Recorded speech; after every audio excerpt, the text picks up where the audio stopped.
General Lung's handmade food. 1. The meat is ready. Crown Prince, please have a taste.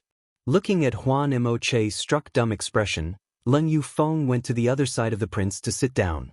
He then took the cooked wild game. Using a dagger, he cut it into small pieces before handing it over to the crown prince. Huan Moche looked at his friend with a concealed anger. They just had a good time, but now it seemed that his wooden-faced friend had started to compete for the position. Huan Moche felt that the first thing he needed to guard against in the future was this good friend. Shang Wuexen took the meat that had been cut into small pieces and wrapped in a handkerchief. When she saw this man for the first time, she thought that this man was a big clumsy man, too. But after thinking for so long, Shang Wuexen just knew that this man always had unprecedented care towards others. After eating the meat, even Shang Wuexen had to admire Leng Yufeng's skill. It was really good. The meat not only retained its original flavor, but you could also taste the soft, juicy part of the meat. It let Shang Wuexen, who originally did not have any appetite, to eat a few more pieces. Leng Yufeng stared and watched as the crown prince tasted a piece. His eyes lifted slightly before he continued to eat a few more pieces. He knew in his heart that the crown prince really liked to eat his handmade wild game cooking. He didn't really learn how to cook wild game at first. However, because he fought all year round in the battlefield, thus he practiced how to cook the wild game meat frequently. Every time he grilled the game meat, the soldiers around him drooled. He didn't think much of the skill before, but now he thought that it's a good thing to have this skill. Huan Moche looked with jealousy. The crown prince also liked the fruit that he picked, but as he looked at the crown prince who finally ate more, he had to admit in his heart that he needed to thank his friend for it. It's at this moment, Wu Ju, who just left not too long ago, walked back to the crown prince's side in a hurry. Crown Prince, something's not right. Just now, the crown prince had asked her to go around and investigate, but when doing so, she saw something important. Shang Wuexen put the meat wrapped in a handkerchief in her hand onto Leng Yufeng's hand. She quickly stood up and asked, "Talk?" Both Leng Yufeng and Huan Moche, who sat around him, immediately stood up too. Even the soldiers who sat relatively close around them felt the crown prince's suffocating aura. This servant have found some people at the bottom of the mountain. There are not just a few, but more importantly the numbers are still increasing. Wu Ju said while gripping the weapon in her hand. Wu Ju was very clear as to why these people came, but she did not expect them to have so many people. Although they had a lot of people, but there's still a little less compared to the enemy. The most important thing was that they still had not made any preparation yet. Shang Wuexen looked at Leng Yufeng. "Let all the soldiers prepare, and give this prince a fight." Not even a while has passed before all the soldiers stood up. Shang Wuexen was very satisfied with these soldiers' quality and martial arts, and now Shang Wuexen also understood why these soldiers were involved in the food delivery. Although she knew clearly in her heart, she did not need to say it out loud. There are two roads coming from the bottom of the mountain. If these people want to attack the mountain, we only have these two roads. So now we need to block one of these roads and kill them from the other road. Leng Yufeng calmly analyzed. Even if there were tens of thousands of people, he would not back down. This was his strength as a general. But that was before, when he had nothing to fear. Now he needed to protect one person from harm, so he won't fight like how he used to. "Yufeng, you protect the crown prince. I will take some people to stop them." Huan Moche stood there with a rare serious look. The people that resisted the enemy in the back was the most dangerous one. The people in front could rush out and escape, but the people who were blocking in the back would die. Huan Moche himself did not know when he was so brave. However, he only knew that he could not let the crown prince met an accident, even if it's just a little bit of injury. Shang Wuexen looked at the arrangement of the two people in front of her with dissatisfaction. She was the crown prince here. But these two people had regarded her as heir. But how can the Shang Wuexen at this time knew that these two people were so nervous that they ignored her because they put her in their heart? How long does it take for Wu Wei to arrive? Just when everyone was still nervous, Shang Wuexen suddenly asked with a smile. Wu Ju thought of the crown prince's letter to Wu Wei. At first, she did not understand why the prince wanted to call Wu Wei, but now she suddenly understood. Wu Ju thought that the crown prince was really a godly figure. 3. Not only did he long known that someone would intercept them on their way back to the capital, Even the timing did not deviate much from what he had calculated. He will arrive today in the evening. Wu Ju said. Her heart was finally relieved. If the crown prince was hurt while she was serving on his side, she would have no face when she returned to the capital. Shang Wu Xen nodded, and then said to the crowd, "Since you are all the subordinate of this prince, then use this as a chance to show your skills to this prince. This prince is not a garbage dump and have no need of garbage. Tonight, this battle will let this prince see if you can become the sharp knife in this prince's hand. Will live up to crown prince's expectations." Thousands of soldiers swore at the same time. Shang Wuxen was very satisfied with the collection of the new subordinates, and this was a gift that someone gave to herself. Wu Ju, let this prince see how much you've progressed after your training recently. Shang Wuxen said to the nervous Wu Ju beside her, but towards the two big animals beside her, Shang Wuxen did not say anything as the martial arts of these two people need not to be said at all. Leng Yufeng ordered He Lanjin to take people to move a big rock to block the road in the east side. A group of people went down from the road from the south. He Lanjin, who came back at this time, incomprehensibly asked, "Crown Prince, why didn't you wait for them to come up and attack? You want them to surround us? If we let them surround the hill, where will we go? If they set fire to the mountain, how can we get out?" Leng Yufeng really wanted to kill his own subordinate. Asking an idiot question to the crown prince would misunderstand him as an idiot too. "They've come." Shang Wuxian's white fingers stroked the jade on her waist, her mouth hooked up in a smile. Her whole person seemed to change from a cold noble sun to a devilish demon. At the other end of the mountain road, there were rows of black-clothed people waiting, and there were more than one faction. Shang Wuxen raised an eyebrow and understood that this time her good royal brothers had worked together to make sure she slept in this hill forever. After they saw the enemy, thousands of soldiers immediately moved to surround the crown prince. The meaning of protection was self-evident. Leng Yufeng and Huan Moche also moved to guard in front of Shang Wuxen. Most of the black-clothed people were puzzled. They did not think that this strawbag crown prince had this many guards and followers. "Young Master Huan, General Leng," the head of the black-clothed men said while giving a fisted hand salute, and said, "This one only needs the crown prince's head. If young Master Huan and General Leng leave first, this one will not make it more difficult." The black-clothed person knew of the skills of both young Master Huan and General Leng. If these two people guarded the crown prince today, it would not be easy to eradicate the crown prince. Leng Yufeng and Huan Moche's face instantly changed. This person was simply ignorant. They wanted to kill the crown prince. How could they tolerate it? When the black-clothed man had just finished his speech, a blade with a sharp edge fanned out and attacked him. This move refracted a cold light. The black-clothed man wanted to dodge but was hit directly in the chest by the folding fan. In an instant a bloody hole was left behind.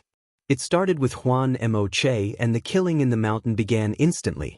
Leng Yufeng took out the long sword that he carried with him. This soft sword were usually worn by Leng Yufeng around the waist just like a belt, but now, you could clearly felt the cold aura of the sword. Even if Shang Wuxian was not close to Leng Yufeng, she could still feel the sword's coldness. Although the black-clothed people who came here were not weak, but these thousands of soldiers were no slouch. The hardships of the two factions were hard to distinguish. Although Leng Yufeng and Huan Moche kept killing the enemy, the two were not far from the crown prince, but at this moment, Shang Wuxian moved. She left Leng Yufeng and Huan Moche and flew to Wu Ju's side. The strange footwork of Shang Wuxian was as quick as the wind.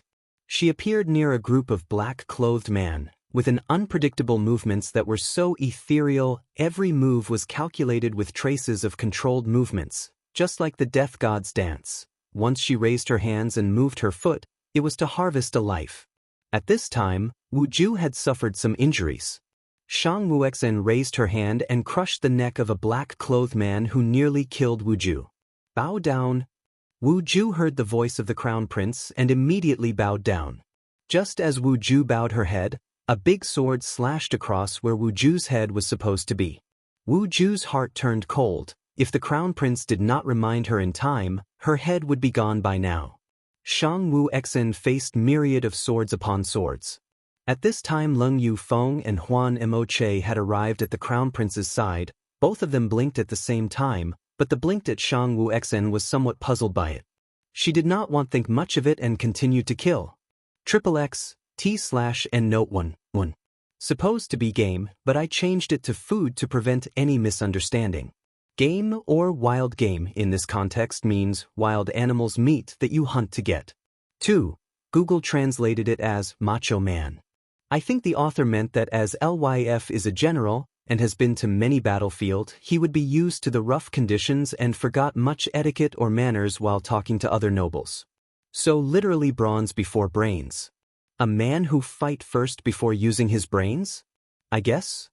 3. Shinji Miao Swan is an idiom that described a person who is an expert at calculating / predicting / strategizing the outcome of a situation or a problem. E.g. the famous Zhu Guliang in the Romance of Three Kingdoms series. 4. Bao Chuan. Saluting with both hands? Arf. Just Google the Chinese words and see the image. I'm too lazy to explain. 5. Isnihua. Anyone knows what this word mean? Google translate it as dumping goods. _. Hero Leng Yufeng saves beauty, crown prince. A group of men dressed in black suddenly came running down from the mountain. The voice came from Wu Wei, who had not been seen for many days. Hundreds of people dressed in black with blood lotus embroidered on their clothes joined in the fight. With their participation in the fight, the whole situation was quickly cleared. The soldiers looked at the rescuers who had come out so suddenly, and they could finally give a sigh of relief. The first time they saw those black clothes people with embroidered blood lotus rescuing people, they almost screamed out loud. This was because those hundreds of people turned out to be the mountain bandits that they had seen that day.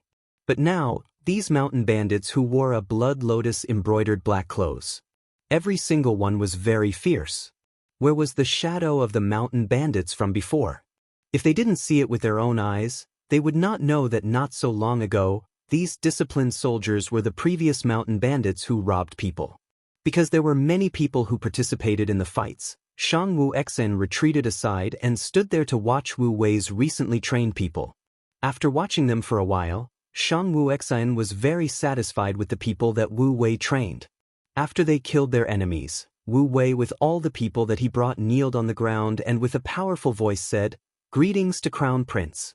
These mountain bandits' attitudes were a bit scared and respectful towards the Crown Prince. They originally had a lot of skills and were quite good at them, but this time every single one of them was trained until a layer of their skin were peeled off. However, they only felt warmth and respect in the training camp, knowing that the reason for their living was to be loyal to the Crown Prince. They were no longer the mountain bandits that everyone reviled, they were now people who have dignity for their skills. "Rise?" Shang Wu Xen then asked. "All are here?"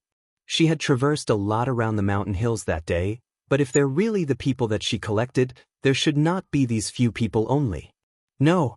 Wu Wei quickly denied. He was afraid that the Crown Prince would misunderstand his own work. "These are the best trained people in the training camp, so this time I took them out. Everyone else is still training, and they'll need a bit more time to be ready to work for the Crown Prince. Take some people to treat the injured soldiers. If it's still not enough, then we'll stay for a few days." Shang Wu Xen ordered. Originally, Shang Wu Xen knew that these thousands of soldiers were very powerful. But tonight, Shang Wu Xen actually saw the power of these soldiers. They had good cooperation and strong combat capability. If you wanted to train such a team of soldiers, afraid that you had to spend a lot of time to train them. This, Leng Yufeng thought about it and said to the Crown Prince beside him, "This is not an ordinary Yulin army." 1. Huan Nimoche also nodded approvingly. "This Yulin army is almost the same as your personal bodyguards. No one in the capitals knows about the Yulin army. But this time, they've appeared next to the Crown Prince. I don't know if Shang Wu Xen knew that these two people were reminding themselves to pay attention to these people." Shang Wu Xen did not speak but looked up towards the direction of the capital. "Imperial Father, you were really attentive." Shang Wu Xen felt a slight warmth passed over her cold heart. "Crown Prince, be careful." Just as Shang Wu Xen was still feeling the uncomfortable warmth in her heart, she heard Wu Wei and Wu Ju's voices shouted not far away. Her whole person became alert, and she could feel the sound of a weapon breaking the wind coming towards her. The accident came too fast. Shang Wuxen was trying her best to avoid it, but found that she was caught in an embrace full of the smell of sunshine. She heard the sound of a sharp weapon inserted into the flesh and the smell of blood. "Crown Prince, are you all right?" Just as Shang Wuxian worried how she ended up in another person's arms, she heard a voice filled with worry from above her head. Shang Wuxian's head turned upwards, her whole body was still held by Leng Yufeng. She looked up and saw Leng Yufeng's sharp chin and thin lips. Those two eyes shone brightly with lights that Shang Wuxian did not understand. Huan Moche used his folding fan to kill the enemy who pretended to be injured and dead and cut off the dead person's head. When he discovered that the Crown Prince was in danger, both he and Leng Yufeng fought for the first time to took the Crown Prince in their arms to protect him, but he was too far from the Crown Prince, and could only watch as his friend hugged the Crown Prince to protect him. He was just one step slower, only a step. "Yufeng." Huan Moche quickly came over to support Leng Yufeng. Shang Wuxian also quickly released herself from Leng Yufeng's arms, walked behind Leng Yufeng and saw a hidden weapon was pierced at Leng Yufeng's back. If Leng Yufeng did not take her in his arms to protect her, then at that time this hidden weapon would pierce directly through her heart. Shang Wuxian used her fingers to check on Leng Yufeng's wound. She then let out a sigh of relief and said, "There's no poison. It's not good to take out the hidden weapon in this place. Get on the carriage." After Shang Wuxian said that, Huan Moche helped Leng Yufeng to get on the carriage. "I'm all right." Leng Yufeng sat in the carriage. Although his forehead was cold and sweaty, the bloodied man didn't make any more sound. Shang Wuxian's expression did not change. It was as cold as usual. She nodded at his answer and while examining Leng Yufeng's wound and said, "This prince knows that you are fine. This prince knows that if at that time you did not take action, this prince will die."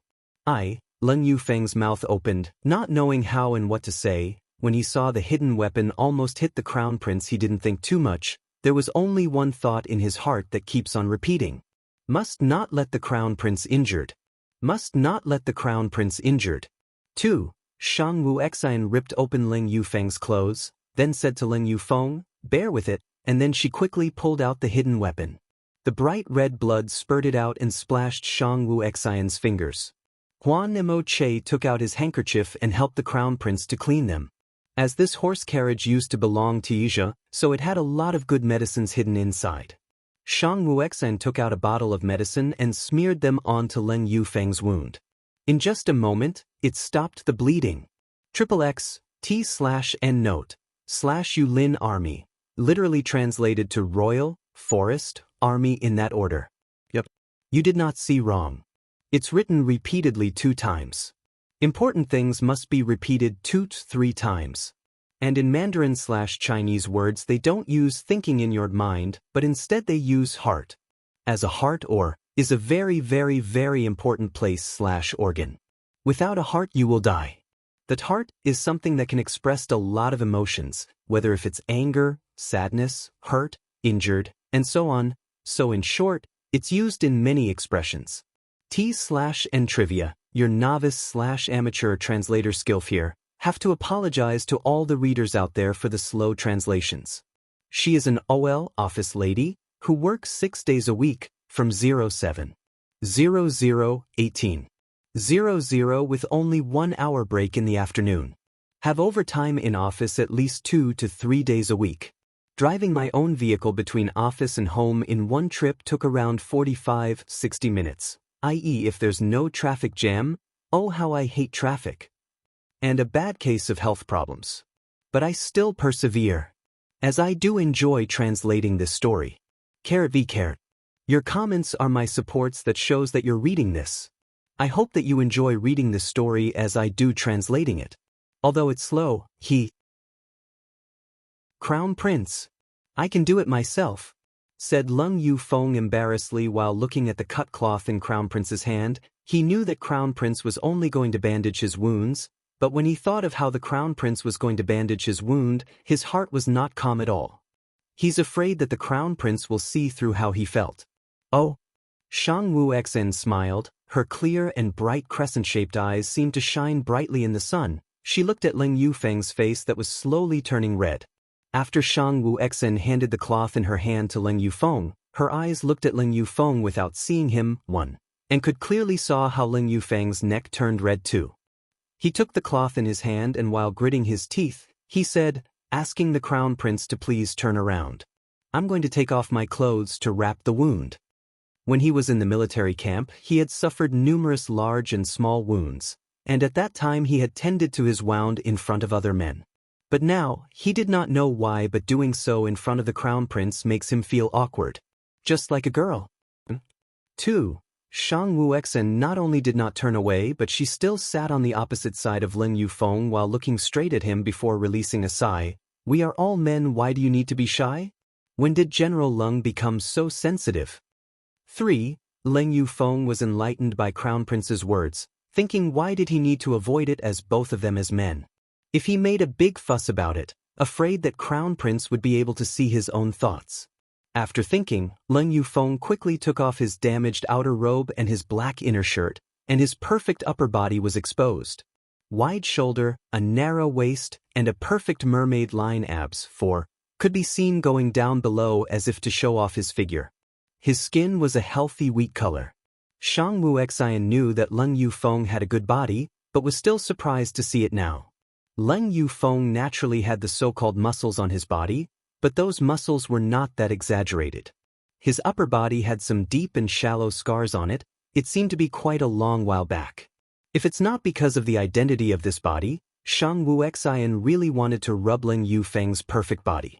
Of course, it's not because she's greedy for a male body, but such a beautiful body really needed to be appreciated, not to mention such a charming man. T/N, SWX. You dog you. After Leng Yufeng took off his clothes, he did not dare to look at the crown prince. He knew that there were a lot of scars on his body. He once thought that it was normal for men to have scars. He had not thought about marrying a wife, so he did not care about it. However, Leng Yufeng still felt a little afraid that the crown prince would be disgusted by those scars. As the wound was on his back, and with the crown prince's eyes looking at him, Leng Yufeng tried to bandage it for a long time but still had not finished doing it. As time passed, it had become more and more embarrassing for him. He really wanted to impulsively get off of the carriage and let other people bandage his wound. Just let this prince do it, although you did not want to admit it. General Leng was hurt because of this prince? Shang Wuexen said while she took the bandages from Leng Yufeng's hand, while slowly approaching him. Leng Yufeng wanted to retreat but he could not, as he realized that he's still inside the carriage. Shang Wuexen came near to Leng Yufeng's side. She rubbed the ointment on his body, then used both hands that were holding the cloth strips to bandage Leng Yufeng's wounds. As Shang Wuexen's body was petite while Leng Yufeng was tall, it looked like Shang Wuexen was embracing Leng Yufeng. When Shang Wuexen was bandaging him, her fingers brushed past Leng Yufeng's skin from time to time, and the skin that it touched were flushed red. Leng Yufeng did not dare to move. He felt that as long as he reached out he could hold the crown prince into his chest. Crown Prince's cool breath was sprayed onto his chest where his heart was, and the cool fingers that were at his back from time to time would brush against his skin. Leng Yufeng felt that he was getting hotter and hotter. He looked down to see Crown Prince's focused eyes and white lips. Leng Yufeng suddenly felt that his mouth was getting dry. More importantly, he could faintly feel somewhere on his body was getting invigorated. This feeling was something that he had never felt before. T/N, pervert elf. Hoo. He had never had the urge for a woman, or definitely never for a man, but this time he really wanted to kiss the crown prince's lips. Shang Wuexen was good at dressing wounds like this. After Leng Yufeng's wounds were bandaged, Shang Wuexen raised her head. But didn't think that because Leng Yufeng always looked down at Shang Wuexen, watching her as she bandaged his wounds. As Shang Wuexen looked up so quickly, Leng Yufeng was not able to react. The result was that Leng Yufeng's lips touched Shang Wuexen's forehead. Both of them were immediately frozen in that posture. Leng Yufeng could feel the delicate skin under his lips. He was so surprised that he could not even blink his eyes. His whole senses were focused on the feelings under his lips. Shang Wuexen did not think that when she raised her head, her forehead was kissed by Leng Yufeng. In just a moment she suddenly pushed Leng Yufeng away, her face became very ugly. If it's not because of the identity of this person and her recent help to him, she would not hesitate to kill the man in front of her. Leng Yufeng was pushed back by the crown prince and his back hit the carriage. The wound on his back was hit and was very painful, but Leng Yufeng did not mind it. He looked at the cold-faced and distant crown prince in front of him and cautiously said, "I apologize, I did not do it on purpose." Shang Wuxian also knew that Leng Yufeng really did not do it on purpose, and currently she was a man, but the nightmare from her past life always reminded her from time to time of the pain that she had experienced. That's why her reactions were so strong. After thinking for a while, Shang Wuxian felt that she really had implicated Leng Yufeng. "No problem." After Shang Wuxian said this, she sat down on the opposite side of Leng Yufeng and closed her eyes. When Leng Yufeng saw that the crown prince did not have any dislike for himself, his heart was always thinking back to that kiss. He felt that he would cherish this feeling for his whole life. XXX T/N note. In this line, looked without looking was like how you're facing someone face to face but are not really looking at their face. And it's the onomatopoeia for a lot of meaning. In this case it means, well, I think SWX means why did LYF become so sensitive / dilly-dallying around. This literally translates to sentimental, but if joined in this sentence it becomes mother-in-law. Hahaha, this part said perfect inverted triangle gold, which makes a bit sense but not what I want to translate to fit it seamlessly to the sentence, so I changed it to mermaid line abs. Please Google the word to look what it really looked like. You should see an inverted triangle or V line from the hips wide which narrows down below. Back to the capital, the emperor's unclear attitude. The weather in the capital was particularly good. The sun was high above the sky while no clouds can be seen obstructing it. Is it true that the crown prince will come back today? Why haven't we seen him yet? A well-dressed man said, while everyone else were standing in the crowd while moving their feet from time to time.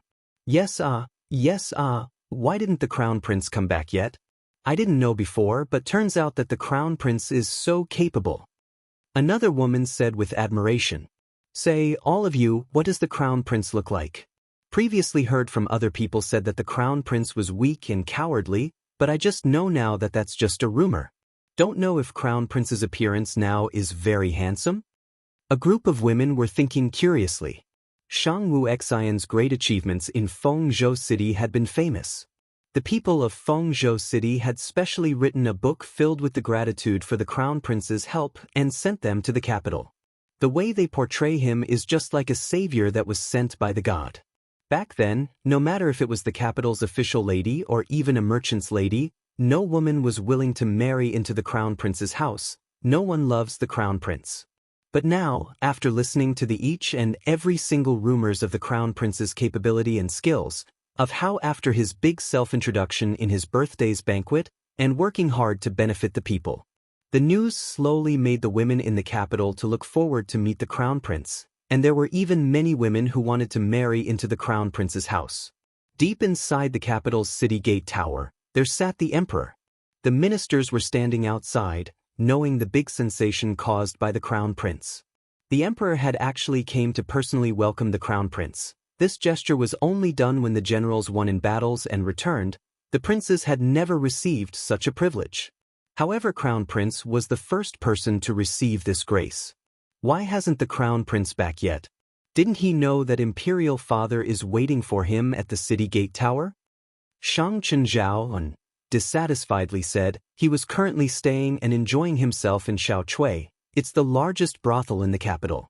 However, he received a message from his subordinates that he needed to go to the palace to pick up the nasty crown prince.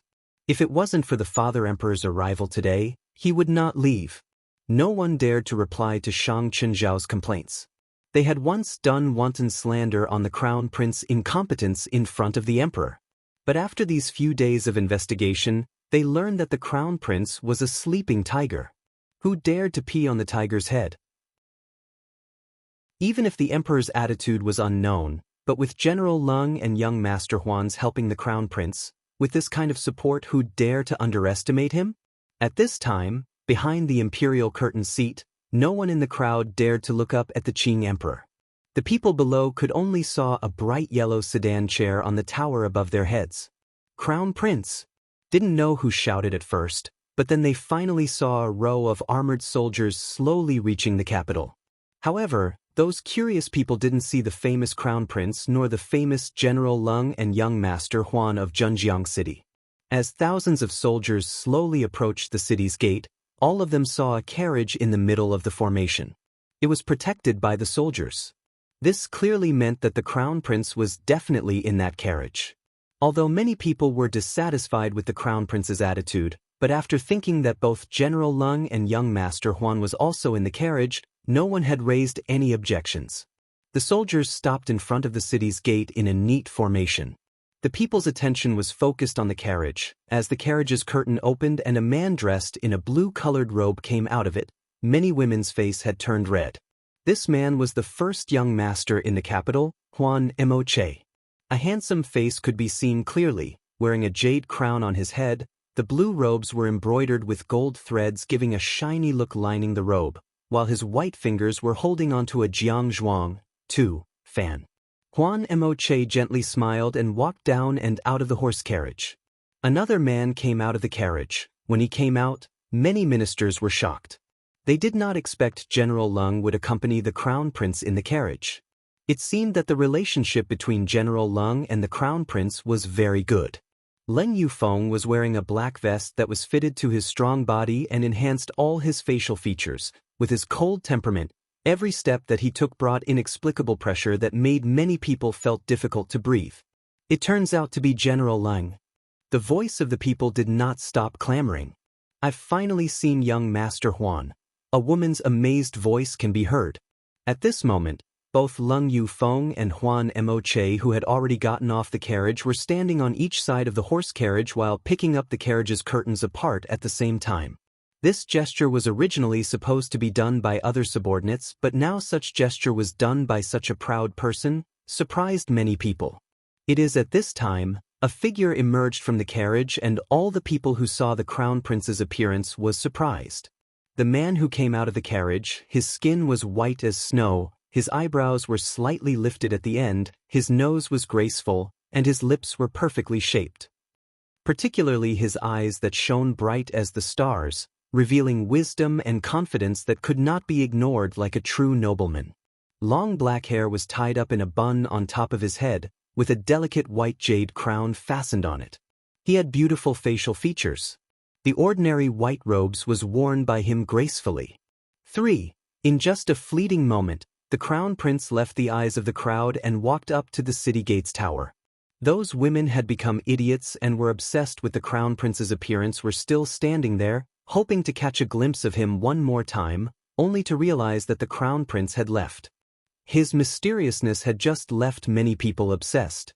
At the same time, sitting on the second floor of a tea house, a red-robed man had looked at the appearance of the Crown Prince, and his eyes were filled with deep thoughts. Wu Xner, 4. An awkward voice came out from the red-robed man's lips. He could only call out to this name behind his back. These past few days after finishing up his own matter, he was ready to go to Fengzhou City to look for Wu Xian, but in the end he did not go, because he needed some time to calm down and think about himself. Therefore, in these past few days, he had endured and suppressed his eagerness to find Wu Xian. Han Xianhao, 5, was a smart and terrifying person. He had never experienced any love nor women. However, after analyzing his feelings, he knew that he did not like the Crown Prince, nor was he interested in him. But this deep sense of love, even if the other party was a man, even when he's very clear cold-blooded the Crown Prince was, he still could not stop falling in love towards such a young man. Xner, tell me what should I do? Han Xianhao looked at the figure on top of the tower. Only this figure could make him felt the warmth in his heart. The three people, Shang Wu Xian, Leng Yufeng, and Huan Emoche walked up to the tower. When they'd arrived, the three of them bowed in the ceremony. Greetings to Imperial Father. Greetings to the Emperor. In the Imperial sedan, no one dared to imagine what the Emperor's expression was like when he complimented. All they could hear was the cold voice of the Emperor. Crown Prince had done very well. I am very pleased. There is a dinner banquet in the evening palace for Crown Prince, General Leng, and young Master Huan. No one thought that after the Crown Princes had made such a great achievement, the emperor was still so cold to him. This also confirmed the fact that Crown Prince was not favored. The other princes looked at Crown Prince with schadenfreude, while both Leng Yufeng and Huan Moche looked worriedly at the Crown Prince, but the Crown Prince still stood there proudly. It seemed that the emperor's attitude did not bother her at all. The emperor left the tower just after these few sentences. Many officials who had gotten a glimpse of the emperor's attitude didn't know whether to congratulate the Crown Prince or not. But they hadn't decided yet before the Crown Prince too left the tower and returned to his own residence. XXX, T/N note, /Shangchen Zhao, New Chara. He's one of the princes. His name literally means morning trick, so expect that he'll be either a stupid tricky person or smart tricky person. /Jingzhuang Zhishan. It's a type of a handheld Chinese fan. Please Google the Chinese word to see how the folding fan looked like. /Jin Pao is a robe worn in ancient China. Google it and imagine that it's in white and plainer. Suffer with me. This paragraph was only there to describe how she looked like from the top of her head and almost to the bottom of her feet. Luckily no descriptions of shoes to be translated. Xn air, the air, is a suffix for endearment to denote those on a very close term and or to those younger than the speaker. Kinda like Japanese suffix, chan, but whereas the Japs use them generally no matter if the person is older than the speaker. /Han Xuan Hao, another new chara. Who is he? A pining young man. Only the first and last letter of his name has any meaning, which is cold and amp, grand. The middle letter have to join with other type of letters / word to have any meaning. The beautiful man Han Xian Hao, Crown Prince. Manager Hai looked at Shang Wuxen with tears upon seeing her entered the house, and then said sharply, "Aya, how did the Crown Prince become so thin?"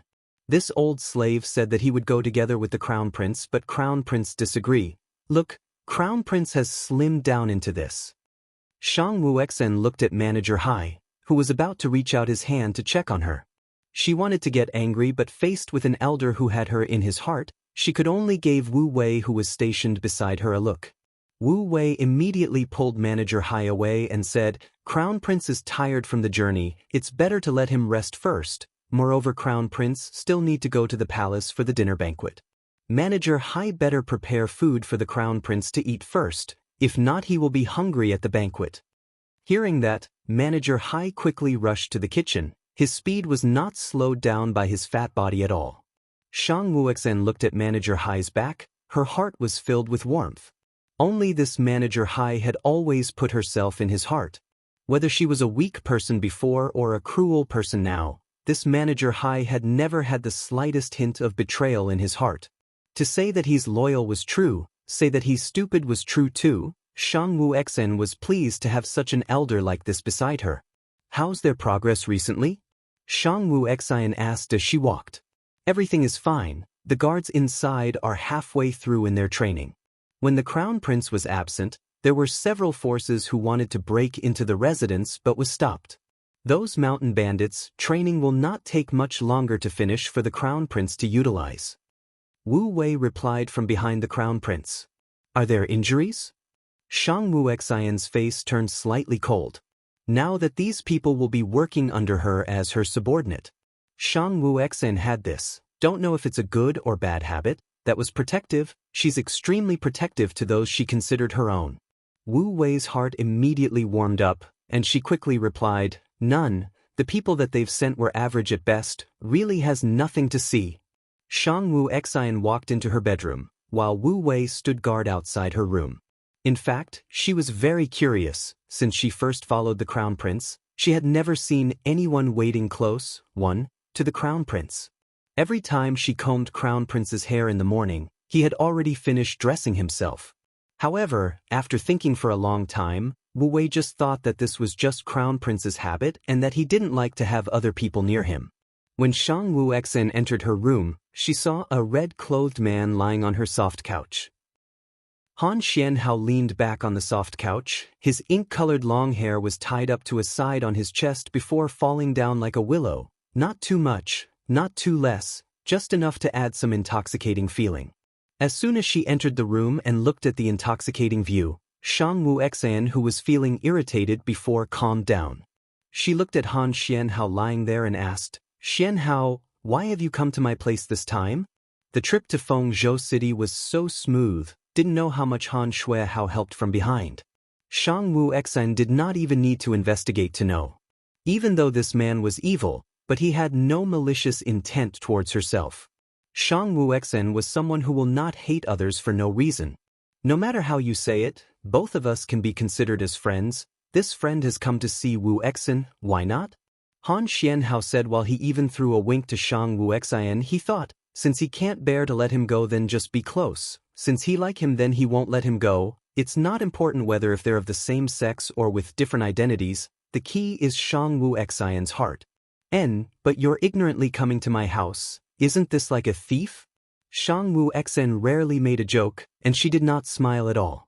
Although Han Xianhao was a bit uncomfortable with the situation, but Han Xianhao still had a sense of propriety.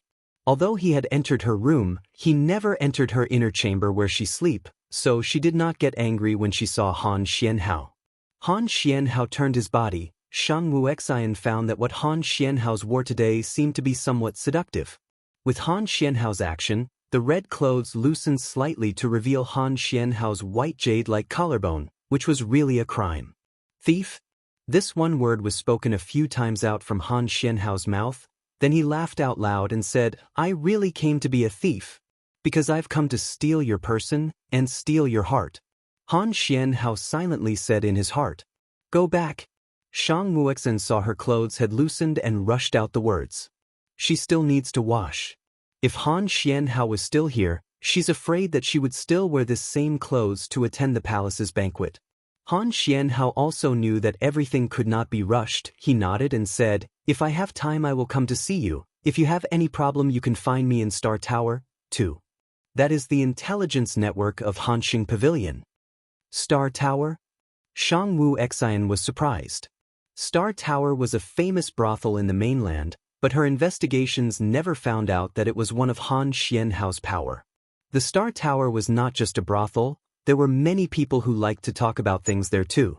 Over time, the reputation of the Star Tower increased greatly and rumors about the prostitutes in the Star Tower were indeed really beautiful were true.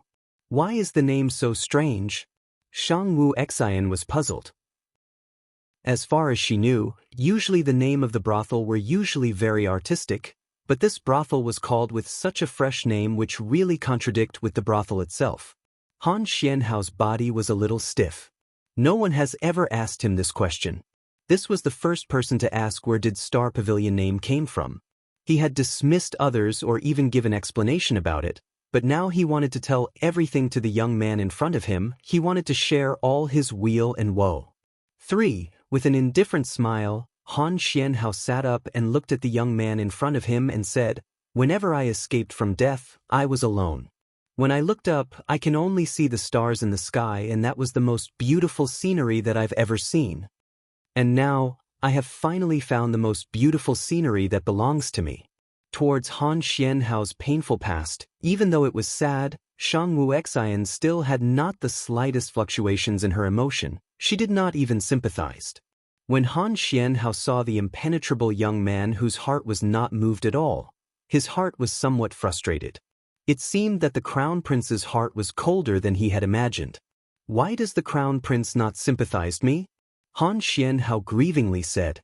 Originally, he had planned if the Crown Prince had sympathized with him, he would be able to take comfort in the Crown Prince's embrace. Although he never needed sympathy, but he still needed Crown Prince's embrace. You don't need it. Shang Wuxian did not even look at Han Xianhao who had been wronged. She lifted her foot and went into the inner chamber. "And I don't have such a carefree heart." Looking at the Crown Prince who had walked into the inner chamber, Han Xianhao also stood up, although he really wanted to go inside too, but he knew that if he really went inside, afraid that he won't have any chance to enter the Crown Prince's house in the future. He pulled on his clothes and tidied it up properly. Han Xianhao looked towards the inner chamber with dissatisfaction. It seemed that today's beautiful man scheme was unsuccessful. Forget it, need to keep up the good work in the future. I don't believe that I can't bend the Crown Prince. Han Xianhao left the Crown Prince's house with smile while laughing evilly. At this moment, Shang Wuxian's back, who was in the inner chamber, suddenly felt cold. Authors off topic, HXH, X in air, Benzun for, is this beautiful, why don't you come down here to Benzun? SWX, not interested HXH, X in air, are you still a woman?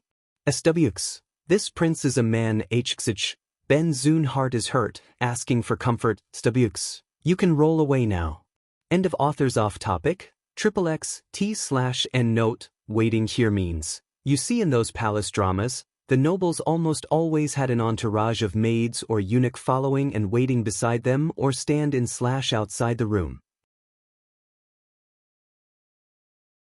Predicted rewards, Emperor has arrived. Eunuch Su's duck-like voice resounded in the hall, and everyone immediately stands up and saluted. Although the dinner banquet today was for the crown prince, Leng Yufeng and Huan Moche. However, the emperor who had come to watch the songs and dances below had not even uttered words of compliments, no matter how enchantingly the dancers danced. The atmosphere in the hall had turned stiff. Just when everyone felt that they couldn't stand the atmosphere anymore, the emperor, who was seated in the upper position, mercifully opened his mouth. General Leng and young Master Huan have done a meritorious service. What would the both of you want as a reward? If it was anyone else who encountered the emperor's personal reward, they would have been lost in their happiness. But in contrast, both Leng Yufeng and Huan Moche did not even feel a bit of joy. They both knew that if it's not because of the crown prince, they would not be able to enter the palace tonight. Emperor, this time's credit for sending the grain to Fengzhou City safely is all on the crown prince. The crown prince has worked hard, he even had to commit crimes for the safety of the food. 1. If the emperor wants to reward, the one who should be rewarded is the crown prince. Leng Yufeng got up while looking towards the crown prince's direction. In the eyes of the other person, they could only see the admiration that General Leng has towards the crown prince, but Huan Moche knew that his friend was not a nosy person, he had hidden his love intention behind it. In order to gain good favor from the crown prince, Huan Moche did not fall behind at all. A gentle smile hung on his face, but Leng Yufeng could clearly saw the provocation that came from his friend's peach blossom-shaped eyes. That's right, there are lots of time where other people had been tempted by Huan Moche's gentle temperament, but they have not noticed the flaws in Huan Moche's peach blossom-shaped eyes. What General Leng said is the truth. Crown Prince not only personally took many risks, but he had brought life to the people of Fengzhou City. They have learned how to hunt. He had also bought seeds from other towns to Fengzhou City to be planted by the people, which could be harvested within 2 months. Huan Moche's eyes were looking at the crown prince who was seated above him, with smiles that were filled tenderness that came from his heart. Unfortunately, no one had seen it, and Shang Wuxian did not care. People have more or less heard rumors of the Fengzhou City reformation, from how the crown prince had changed Fengzhou City's life, even to the plaque carved by the people for the crown prince that hung above the city's gate. This incident had caused a sensation in the mainland, but now after hearing what young Master Huan had said, every one of them could not stop feeling either admiration or envy towards the crown prince. For both famous people in the country to have praised the crown prince like so, have let many women take a look at the crown prince now. When they thought of what the eldest princess said about the crown prince who has yet to marry, many women began to plan in their own hearts. If when they're able to be married to the crown prince in the future, even if they did not become the Zheng Fei, 2, but they could aim to be his Gui Fei, 3, instead. Shang Wuxian's eyes turned to look towards the two people who were praising her. At the same time both of them were also looking at her. Shang Wuxian's heart leaped while she blankly looked toward the emperor who was seated above. At this moment Emperor Shang too was looking at the crown prince down below. His eyes were as obscured as ever, but everyone knew that in Emperor Shang's eyes there were no satisfaction and love for the crown prince. But even so, Shang Wuxian's eyes still flashed with a smile, which was deliberately shown for the emperor to discover, and sure enough the emperor was slightly stunned, and he unconsciously removed his gaze. Emperor, the well-being of the people in Fengzhou City was all due to the crown prince's credit. Emperor, please give rewards. The one who stood was by Shang Shu, who was in the neutral faction, wearing his official's gown, with a sense of righteousness spoke out. However, several officials to have stood up following him, these officials were also in the neutral faction. More importantly, These officials were the emperor's important officials. From this it could be seen how big the crown prince's ability was in collecting the people's hearts. What kind of reward does the crown prince want? Emperor Huan let these several officials who were seated to get up while letting out a pressure towards them. The hands hidden behind Shang Wuxian's sleeves moved slightly. She stood up. Her every motion was elegant. She looked at Emperor Shang and replied, "This son has become independent and has reached 15 years old, but this son has never had any residence as soldier. This time when we were in Fengzhou City had seen that the 3,000 soldiers' abilities were not bad. Asking Father Emperor to give those 3,000 soldiers as this son's residence as soldiers. Every independent prince has their own residence as soldiers, each of them probably have around 3,000 soldiers, but that number did not include their own private soldiers. However, the crown prince had never been pampered, so even if he had his own residence, he still did not have any residence as soldiers. That's why the crown prince reminded everyone of this fact. Emperor Shang took a cup of wine and gently took a sip from it. He did not answer the crown prince's question. The crowd and the princes who saw this were instantly very happy. Previously they did not feel any danger from crown prince, but the crown prince today was a big threat to them. They all felt schadenfreude from watching the emperor's attitude towards the crown prince now. Even if the crown prince was powerful, then what? If he's not the favorite, then it's still useless. However, just when they're still immersed in their happiness, they heard the voice of Emperor Shang. The crown prince's effort was indeed not small. Since the crown prince has made meritorious deeds, the 3,000 soldiers will be given to the crown prince. The voice of Emperor Shang sounded out, and thus this matter was concluded. That's right, crown prince's effort was not small. This consort remembered that the eldest prince was married around this age. Qin Guifei smilingly said, "Now that the crown prince has also reached this age, this consort too, see that it's time for the crown prince to marry." The eldest prince, Shang Qinzhao, looked angrily at his mother, then he looked at his younger cousin Wanwan. He knew that his mother wanted Wanwan to marry the crown prince, so that in this way she could use Wanwan to control the crown prince. However, his mother should have known of his feelings towards Wanwan. Although he usually lingered around women every day, that's just on the surface, the one that Shang Qinzhao really like is Wanwan. This consort also feels that what Sister Qin said is right, said Xin Fei. The fingers on her hand have been pulled but even then she still came to the dinner banquet. At this moment, the only one matter left in Xin Fei's heart, and that is to pull the crown prince down. She wanted revenge. Shang Wuxian had seen enough of the annoying strategies of the women in the palace. In the beginning, she was still willing to listen and cooperate, but now her patience has been used up. As tonight's dinner goal had been reached, she was not interested in staying here anymore. Shang Wuxian picked up a peanut from his table, then used it to hit Leng Yufeng, who was sitting on the side. However, how can the alert Leng Yufeng be hit by something like this? When the peanut was about to hit Leng Yufeng's arm, Leng Yufeng suddenly moved his body, and the whole peanut was knocked down by Huan Emoche, who was sitting next to Leng Yufeng. Both of them looked toward the crown prince who had taken an action, but they still did not understand what the crown prince wanted to do. Shang Wuxian looked at Leng Yufeng. The impatience was clear in her eyes, and more importantly, she looked at Leng Yufeng's injured back. With this, not only Leng Yufeng understood, even Huan Emoche understood.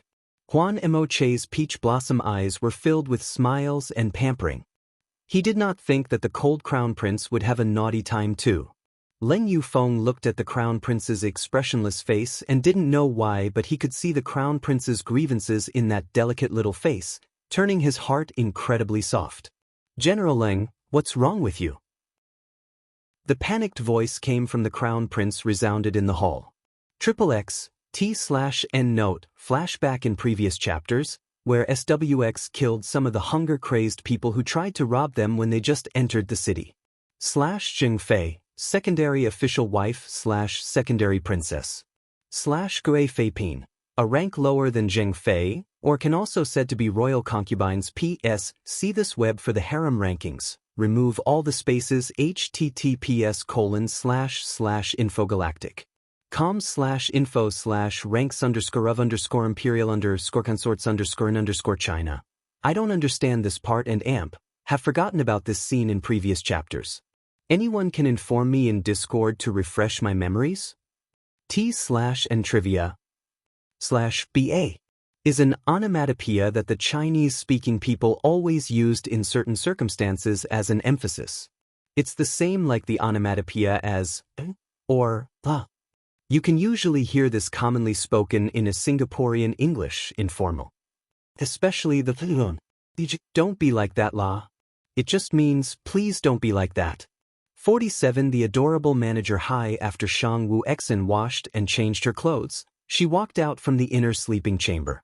Wu Wei and Wu Ju had long since waited outside for her, and eunuch Hai, was even more exaggerated. He was holding large plates on his hand. The plates were filled with various type of cakes. If it's not because manager Hai's skill in martial arts was not bad, afraid that he would not be able to hold on for so long. Quick, this is what this old servant told the kitchen to cook. Crown Prince, please try it. Manager Hai put the plates down on the table outside the inner chamber and with his heart filled with distress said, Crown Prince too, why didn't you think of sending food to the Crown Prince? See how thin Crown Prince is now. Towards manager Hai's nagging habit, Shang Wuxian had long been accustomed to it. From the first time she had transmigrated, manager Hai was somewhat afraid of expressing himself, but now that manager Hai had known his sense of proportion, he had changed to be able to express his real self. If this prince did not go, how will there be a dinner banquet at the palace tonight? Shang Wuxian said slyly while she tasted a pastry from the plate. Perhaps only in front of manager Hai can she showed her female side. When facing the emperor she would need to act like a man, even if it's just on the surface. After manager Hai thought about it for a few times, he too agreed to what Crown Prince said. If Crown Prince did not make any achievements, then no matter how strong Crown Prince was, he would not be able to steadily stand on his feet. The important thing is reputation alone was not good enough. Many times reputation caused fatal injury to the name. Then what should we do? Crown Prince need to take good care of himself too. Manager Hai looked in Crown Prince's thin face that was as big as a palm. His heart hurts when he saw him. These servants too, why didn't they know how to take good care of the Crown Prince? No, next time Crown Prince leave, this old slave will follow beside you. Manager Hai, those people are not servants but soldiers, but everyone really admired the Crown Prince. This time Crown Prince had even collected thousands of soldiers. Although Wu Ju usually was cold-faced, but he did not disguise his admiration at all. The longer he followed the Crown Prince, the more Wu Ju admired, and felt that it's a blessing to be able to follow such master. Really? Manager Hai looked disbelievingly at both Wu Wei and Wu Ju. Of course it's true. Wu Wei and Wu Ju immediately said, then they just saw manager Hai's mouth kept on moving without really knowing what he's saying, but all they knew were the things that he said were all praises towards the Crown Prince. Seeing manager Hai doing this thing provoked Shang Wuxian's mouth into letting out a real smile. Unfortunately, that real smile passed by so quickly that the three people did not realize it at all. After Shang Wuxian finished eating the pastry, the time is not early anymore. After tidying up her appearance, Shang Wuxian brought Wu Wei and Wu Ju to prepare to leave the Crown Prince's residence, but at the moment she saw the incoming Leng Yufeng and Huan Emoche. Both of them came, one dressed in blue clothes while the other in black clothes walked inside the Crown Prince's residence. Seeing the two people here was unexpected. Shouldn't these two people go to the palace? Why have they come to the Crown Prince's residence instead? Crown Prince. Both of them greeted together. Still Huan Emoche is the one who explained, Yufeng and I felt that it's better for us to come to your residence to invite you to the palace together. Even though this matter was very strange, but after all, the three of them have always been together in Fengzhou City and both of them are considered as the Crown Prince's grand tutor, So there's nothing wrong for the three of them to go together. Shang Wuxian nodded. The three of them then got onto the horse carriage to sit. Their seating arrangement was just like before. Both Leng Yufeng and Huan Emoche sat on the opposite side of Shang Wuxian. The three of them were silent along the journey. When they arrived at the palace's gate, Shang Wuxian just remembered something and asked, how is General Leng's injury? Even if it's just perfunctory question from the Crown Prince, Leng Yufeng still felt that this was because Crown Prince cared about him. The corner of his mouth was pulled up. Thank Crown Prince for the concern. There's nothing wrong with my injuries, it's not in the way. Huan Moche, who saw Crown Prince's care towards his good friend, his heart was feeling a bit sour, too, but he knew that these feelings were not something that he should have felt. What's more important was the Crown Prince's attitude towards himself had not changed at all after so many days of efforts. This made the always successful Huan Moche to be somewhat frustrated. The next road that they walked were also filled with silence. Fortunately, the distance was not too far and they soon arrived at the palace's gate. It's because the horse carriage from the Crown Prince's residence was allowed to enter directly into the palace. Su Yanlian 3 brought Leng Yufeng and Huan Moche to enter the palace. The three people's carriage stopped before Taiji Palace where the banquet party was held tonight. The three of them just came out of the carriage when a female voice can be heard, "Young Master Huan. Big brother. Crown Prince."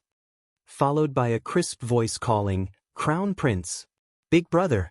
Big brother Huan." Shang Wuexen first looked at the lady who spoke. Standing not far from them was a beautiful girl wearing red-colored clothes, with two princess knots tied on top of her head. 4. Her white face was soft and smooth like a gelatin, two long and picturesque eyebrows, eyes that twinkle like stars and a ruddy mouth. Her overall temperament was refined, dignified and noble just like a spotless clean lotus bud. Unfortunately, Shang Wuexen first paid attention to this lady not because of the lady's appearance but because of the lady's strange mind. A lady who knew a little common sense should know that when you salute people, the first one to be saluted should be the one in the highest position. So the lady's first salute was supposed to be to her, SWX, then to her brothers, and lastly to Huan Moche. However, this lady turned out to make such low-level mistake. Shang Wuexen could not help but doubt if this lady had done this on purpose. Wu Wei approached Crown Prince's side and said softly, "This lady is called Leng Tian, 5. She's a distant relative from the Leng's house. After her parents' death, she was brought into Leng's house to be taken care of. She was General Leng's younger cousin, and could be considered famous in the capital. You even forgot to do a proper salute. Did the Momo 6 not teach you how to do it?" Leng Yufeng dissatisfiedly said he never looked at this younger female cousin who lived in the Leng's house, he never even said a single word to her, but today he must reprimand this younger cousin that ignored the proper salutation to the Crown Prince. Leng Tian, who had stayed 10 years in the Leng's house, looked at the big brother that had never said a word to her. She was a little scared. Her big brother rarely stayed in the Leng's house. On weekdays, even if he came back to the capital, he just stayed in the government's house, not even returning back to the house. He who had never paid attention to her, but today, this big brother even reprimanded her in front of young Master Huan. "Big brother," Leng Tian cried with grievance. Her eyes perceptibly looked towards Huan Moche, hoping that Huan Moche would help her. But Huan Moche did not even look at Leng Tian from the corner of his eyes. His mouth was still smiling just as always. "I am your elder cousin, not your big brother." Leng Yufeng said with disgust. He really hates this kind of woman who acted as if she was wronged. No, it's he who have always hated women. Is this the reason why he liked the Crown Prince? Was he really a cutsleeve? Shang Wuexen just watched as Leng Yufeng unsparingly reprimanded his younger cousin. This kind of lady was really unpleasant. Shang Wuexen had to admit that she needed to be more careful. If she was not careful, she would be caught in their quarrel. Shang Wuexen knew from the start that she was not a good person, but if not because for a long time, she didn't have the mood, she would have really died no matter where she went. "Big brother, you need not be so fierce towards younger cousin, eh? Look, you've scared her." The young man that stood next to Leng Tian said. His voice carried a protective tone towards Leng Tian. Shang Wuexen gaze moved from Leng Tian's body to the man's body, saying that he was a man was not right, because he was just a 15 or 16-year-old child. He wore a common dark gray brocade and used just a piece of green sandalwood hairpin to fasten the knot on his hair. His 5 facial features was carved perfectly. A pair of eyebrows that were slanted upwards towards the end. His face had 5 to 6 point similarity with Leng Yufeng. His pupil was dark and moving, a small and high nose, thin red lips and moist white skin.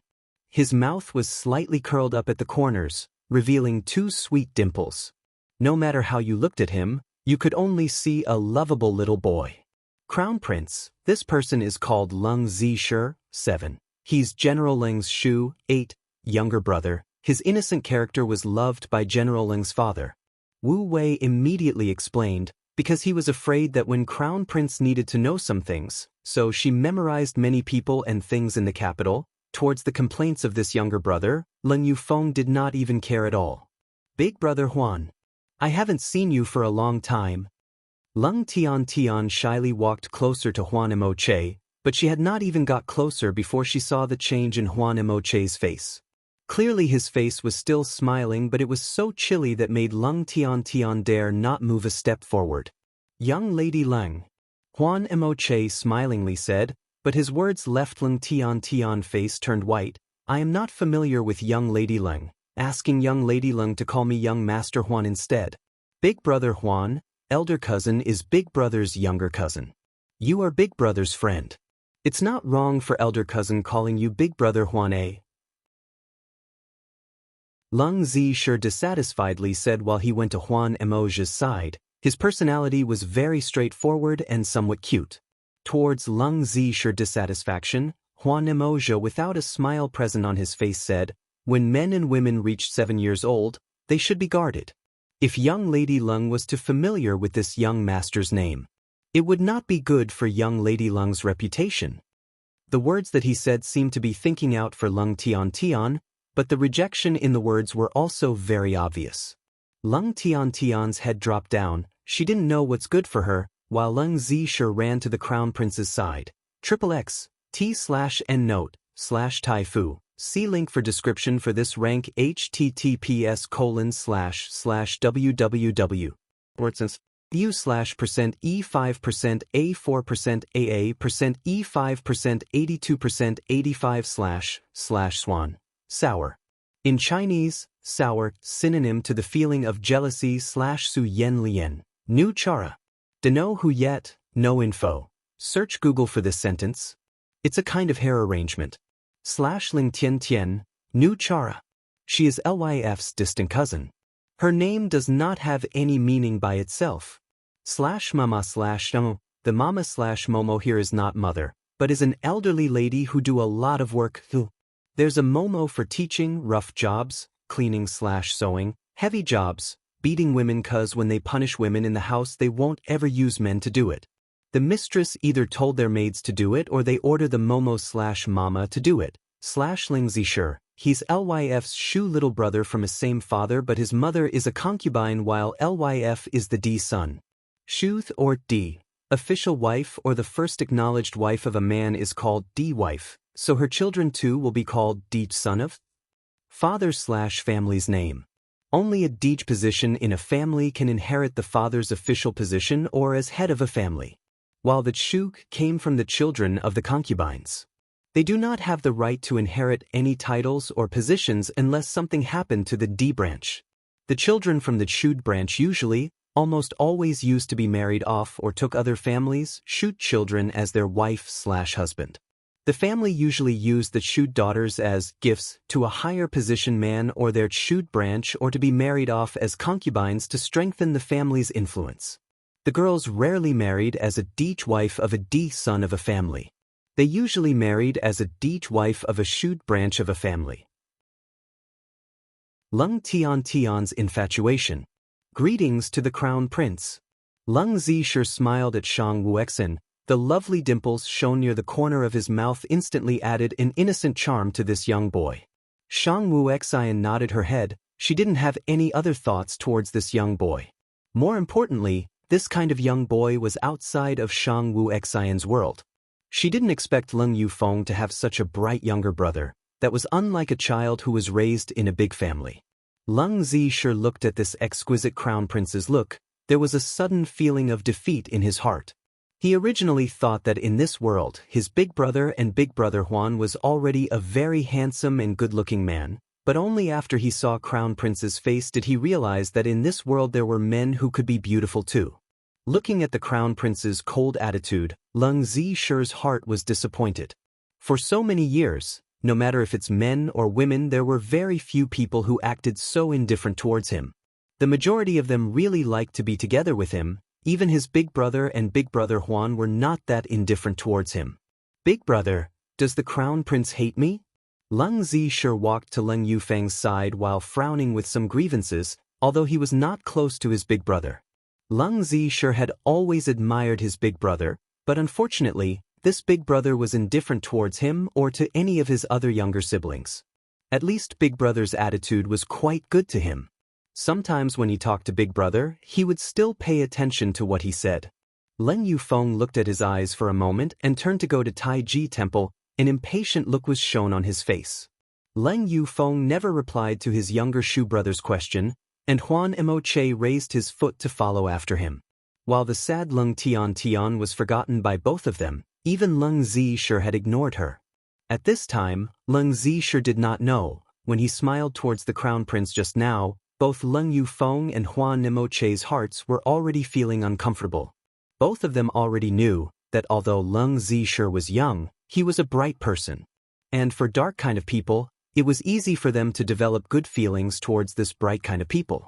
So from the moment Leng Zishi was close to the crown prince, he had already been hanged by the two madmen in their minds. Younger cousin, say, do you think that big brother Huan really hates me? Leng Tian said with red eyes while pulling Leng Zishi's sleeve. From the first time when she met young Master Huan in the capital, she had fallen in love with him. At that time, young Master Huan was practicing the sword with her elder cousin. When that blue clothes were moving along the wind with his movement, the young man's smiling face made her saw spring blossoms. 1. From that moment, she told herself that she would marry this man in the future. That's why for the past few years she worked very hard in learning female virtues. She took efforts to integrate herself into the capital's aristocratic circle and won a good reputation for herself. Alas, she rarely saw young Master Huan. Every time she saw young Master Huan, it's either at the palace banquet or it was when Big Brother and young Master Huan went out together. She also had heard of the rumors of her elder cousin and young Master Huan in the capital, too, but she had never believed them. When she heard that young Master Huan would come to the dinner banquet tonight, she had dressed up herself, but unfortunately he did not even pay attention to it. All she got was her elder cousin's admonishment and young Master Huan's blind eye. Leng Tian also felt that something in young Master Huan had changed. She could not say clearly which part of him was different, but her woman's instincts made her anxious. Leng Zishi took out his handkerchief and wiped the tears off Leng Tian's face, and said anxiously, "Elder cousin, you don't cry, eh?" He helplessly said, "Big brother Huan is like this towards anyone. Big brother is also the same. They don't hate elder cousin, eh? Elder cousin is so kind, how can they hate you?" Leng Zishi said while nodding his head repeatedly. This really made people laugh at his action. Really? Leng Tian looked at Leng Zishi incredulously. Her red eyes looked extraordinarily fragile. Really not because they hate me? Of course. Leng Zishi patted his upper chest as if to ensure that. How can I lie to elder cousin? Elder cousin is the best woman in the capital. Everyone likes elder cousin, eh? But each person's personality is different. Elder cousin, don't think too much about it. After Leng Tian heard of Leng Zishi's consolations, she let out a laugh and happily said, "It's still Zishi who's the best." After that she pulled Leng Zishi's arms along and walked towards Taiji Temple, while Leng Zishi's cheeks were silently turning red. When Shang Wuxian's entourage walked inside Taiji's temple, the emperor and his titled concubines had not arrived yet, but the ministers, princesses, and princes were already seated. Greetings to Crown Prince. No matter if these ministers were willing or not, they stood up to greet her. Towards this act, Shang Wuxian was very satisfied. After all, with her current identity, she need not salute others here, which went along perfectly with Shang Wuxian's personality. Shang Wuxian sat on the upper seat, while Leng Yufeng and Huan Emoche's seats were arranged just under Shang Wuxian's seat. Although the three were silent, their exquisite faces were still so handsome that the young ladies at the palace banquet were looking at the three men with red faces. In their hearts, They were secretively comparing who was more handsome from the three. Imperial younger brother. Just when Shang Wuexin was feeling a little bit bored, a soft voice can be heard calling for him. Shang Wuexin looked up and saw Princess Shang Qinmi, 3, standing in front of his table with a smile on her face. Shang Wuexin did not get up, but just nodded slightly. Imperial elder sister. Her gesture was proud but was full of elegance. Shang Qinmi's hands were clenched, slightly hidden behind her sleeves. She smiled and said, Imperial brother, your good name is widely known now, eh? By the way, Imperial brother is now around 15 years old, which is of the marriage age. Out of all the princes here, only you have not married yet. Shang Qinmi was generally concernedly as an elder sister. Shang Qinmi's words were not hidden at all. Many people in the hall have heard it. For a time, many women were looking reservedly at the crown prince, hoping that they're the one who caught the crown prince's attention. Leng Yufeng's hand that was holding the wine cup shook. The wine from the cup spilled out a little on to the back of his hand, but he did not even realize it as he was looking at the crown prince. He is afraid that the crown prince would say something about his marriage to his loved ones. Clearly, he had acknowledged that he was his guardians, but it's really hard to know now. Huan Emoche's smile suddenly stiffened, and the smile which was like the spring breeze turned bitter, which let anyone felt heartache when they saw it. The imperial elder sister really worried, eh? Shang Wuexin said with a smile, this prince is almost 15 years old. Even Father Emperor is not worried about this prince's wedding. Imperial elder sister is too anxious. However, we have really troubled imperial elder sister. This prince has no plans for marriage yet. Hearing that, Leng Yufeng and Huan Emoche's hearts were relieved. Both of them instantly returned to their usual state. How can that be? Imperial brother, you did not know. There are many young ladies that admire you in this capital. Imperial brother has to live up to the hearts of these ladies, eh? Shang Qinmi pulled up the lady beside her and said, Wan 4, you say isn't it true? The lady called Wan's face had turned red. She raised up her head to look at the crown prince, then shyly lowered her head. Although the voice was small but contained a trace of bashfulness, Crown Prince is a man of heaven. 5. See, our Wan really admired Crown Prince. Shang Qinmi teased. Shang Wuexin raised one of her eyebrows when she saw Shang Chenhao's look that seemed to want to kill her. She instantly understood what Shang Qinmi wanted to do. She looked as Shang Qinmi took the lady back to her seat. Shang Wuexin lowered her head to hide her cold expression. Authors off topic, LTT. Big Brother Huan, I like you. MC, who are you, eh? LTT, I am Ling Tian. HMC, roll out. The Emperor arrives. Eunuch Su's voice, which sounded like a duck, rose in the hall. Then everyone stood up immediately and extended their respects. Although tonight's imperial banquet was held for the crown prince, General Leng Yufeng and child Huan Mosh, the emperor had been watching the performances of song and dance but hadn't mentioned a word of praise since he came here. Even the seductive dancing girls danced beautifully. The atmosphere in the hall became a little awkward. Just when the crowd couldn't bear the atmosphere, the emperor sitting on the top finally said mercifully, General Leng and child Huan have rendered great service this time. What kind of rewards would you want? If it were an ordinary man that the emperor personally rewarded, he would be happy beyond words. But on the contrary, Leng Yufeng and Huan Mosh didn't have any sense of joy. Both of them knew that if it were not for the crown prince, they wouldn't have entered the palace. My Majesty, it should be all credited to Crown Prince that we could safely ship food to the Fengzhou city. Our Crown Prince spared no pains on the way and even risked his life to protect the food security. If my Majesty would reward us according to our deserts, Crown Prince should be rewarded firstly. Leng Yufeng stood up, watched Crown Prince and said, it looked like that there was full of esteem in General Leng's eyes, but Huan Mosh knew that his good friend was definitely not a busybody, and what hidden in Leng Yufeng's eyes was his obscure love for Crown Prince. In order to win Crown Prince's favor, Huan Mosh was not willing to be left behind, and he also stood up, with a warm smile hanging on his face. However, Leng Yufeng still caught the provocation in his good friend's charming eyes. Well, the others would often be bewitched by Huan Emoche's gentle temperament, but they didn't notice the cunning in his eyes. What General Leng said is right. The Crown Prince did not only risk his life to guard the food, but also helped the local people in Fengzhou City find ways to make their livings.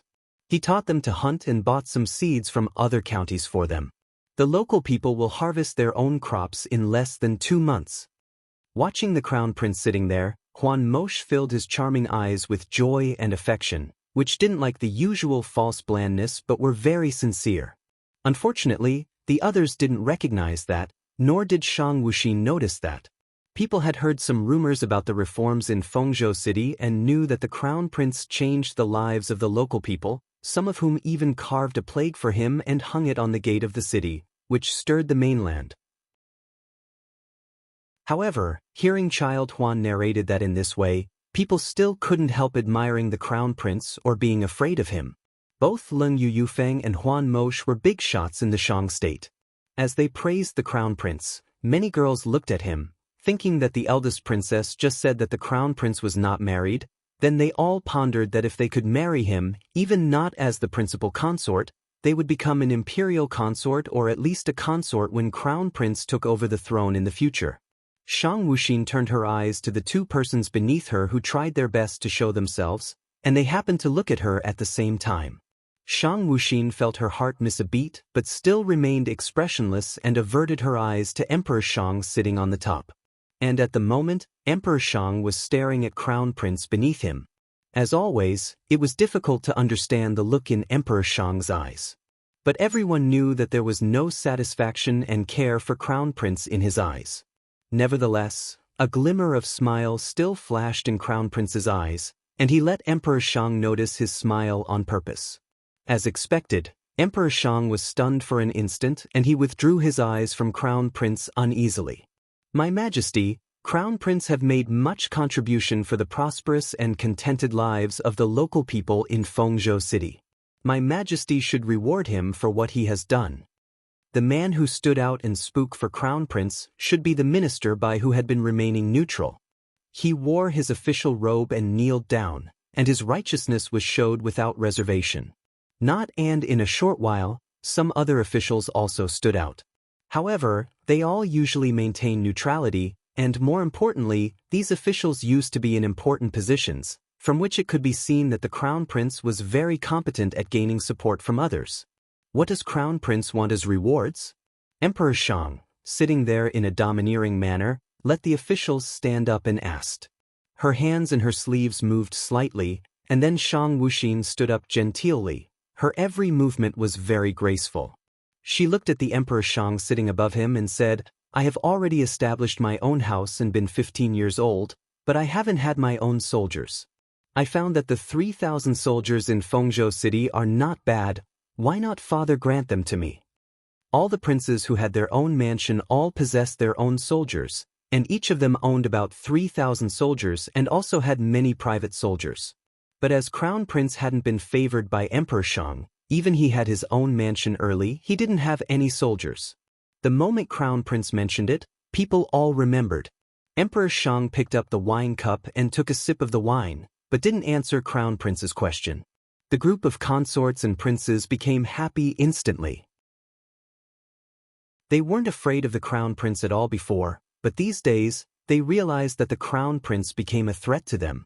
Nevertheless, seeing the Emperor's attitudes, they all gloated, thinking that no matter how competent the Crown Prince would be, Emperor Shang wouldn't care him. But unexpectedly, while the consorts and princes were still in good mood, they heard Emperor Shang's voice. Indeed, Crown Prince is not young. As you have contributed a lot this time, I agree to grant the 3,000 soldiers to Crown Prince. This decision had been made as the Emperor Shang's voice rose. Yeah, Crown Prince is not still young. I remember that when the eldest prince was at this age, he has already married. The imperial consort Qin smiled and said, now, as the Crown Prince has already been 15 years old, according to our customs, it's time for Crown Prince to get married. In my opinion, Crown Prince should get married. The eldest prince, Shang Chenjiao, looking at his mother, felt annoyed, then he looked at his cousin, Wan. He knew that his mother wanted Wan to marry Crown Prince, so Wan could control Crown Prince. But the eldest prince thought that his mother should know his affection for Wan, Although he always indulged himself in flirting with other different women, he really liked Wanwan. I agreed with Imperial Consort Qin. The consort Xian seconded immediately. Although her fingers had drooped, she still insisted to attend this imperial banquet. At the moment, there was only one thing left in Consort Xian's mind: to bring the crown prince down. She wanted to revenge. Shang Wuxin had been tired of these women's annoying strategies. She was willing to listen to them and reply to some questions at the very beginning, but for the moment, she thought that she had run out of her patience. She had already got what she wanted in the banquet, so she had no interest in staying here any longer. Shang Wuxin picked up a peanut from the table and directly threw it to Leng Yufeng sitting next to her. But Leng Yufeng was so alert that she couldn't hit him. When the peanut was about to hit Leng Yufeng's arm, Leng Yufeng moved his body slightly and then the peanut was knocked down by Huan Mosh beside Leng. Both Leng Yufeng and Huan Mosh looked at Crown Prince but didn't understand what the Crown Prince wanted to do. Shang Wuxin took a look at Leng Yufeng. The impatience in her eyes was too clear. As Shang Wuxin glanced at Leng Yufeng's injured back, then not only did Leng Yufeng understand what Shang planned to do, but also Huan Mosh got it. Huan Moshe's charming eyes were full of joy and love. He had never expected that the cool Crown Prince would sometimes be naughty. While looking at Crown Prince's poker face, Leng Yufeng didn't know why he could see Crown Prince's grievance and boredom from the delicate face, which softened Leng Yufeng's heart surprisingly. "General Leng, what happened to you?" Crown Prince's panic voice rose in the hall.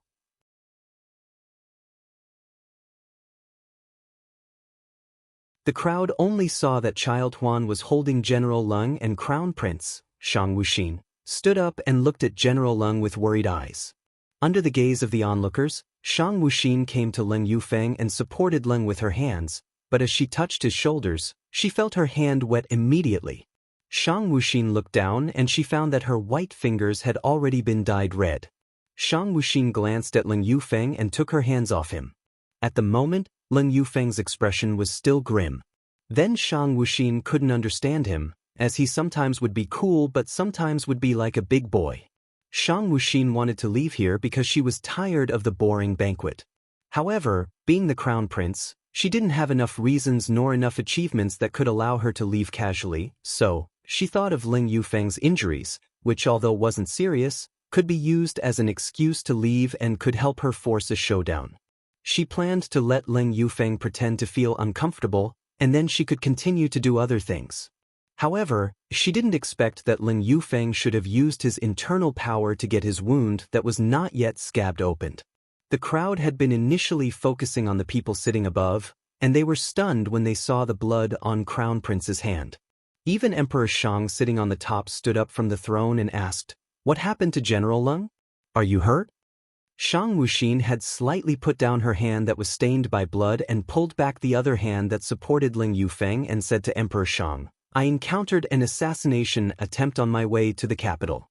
I was in too poor health to withstand it myself, and thanks for the protection of General Leng and Child Huan, I could be safe and sound. Unfortunately, there were so many enemies that General Leng was wounded by them." Shang Wuxin intended to let everyone here know that someone attempted to assassinate her. No matter what she had done, she still occupied the position of Crown Prince. And the people present were not unsophisticated. They could easily figure out who dared to assassinate Crown Prince, let alone there were countless cases in history that brothers in palace killed each other. "I'm fine." Leng Yufeng stood up and said, "It's my responsibility to protect Crown Prince. I just feel pity that our Crown Prince suffered a lot, for many people want to assassinate him." Emperor Shang looked down at Leng Yufeng with sparkling eyes, which made Leng Yufeng feel strange. Shang Wuxin nodded to the Emperor Shang and said, "In order to protect me, General Leng was injured. I'd better accompany and heal him." Then Shang Wuxin led the way and left the hall.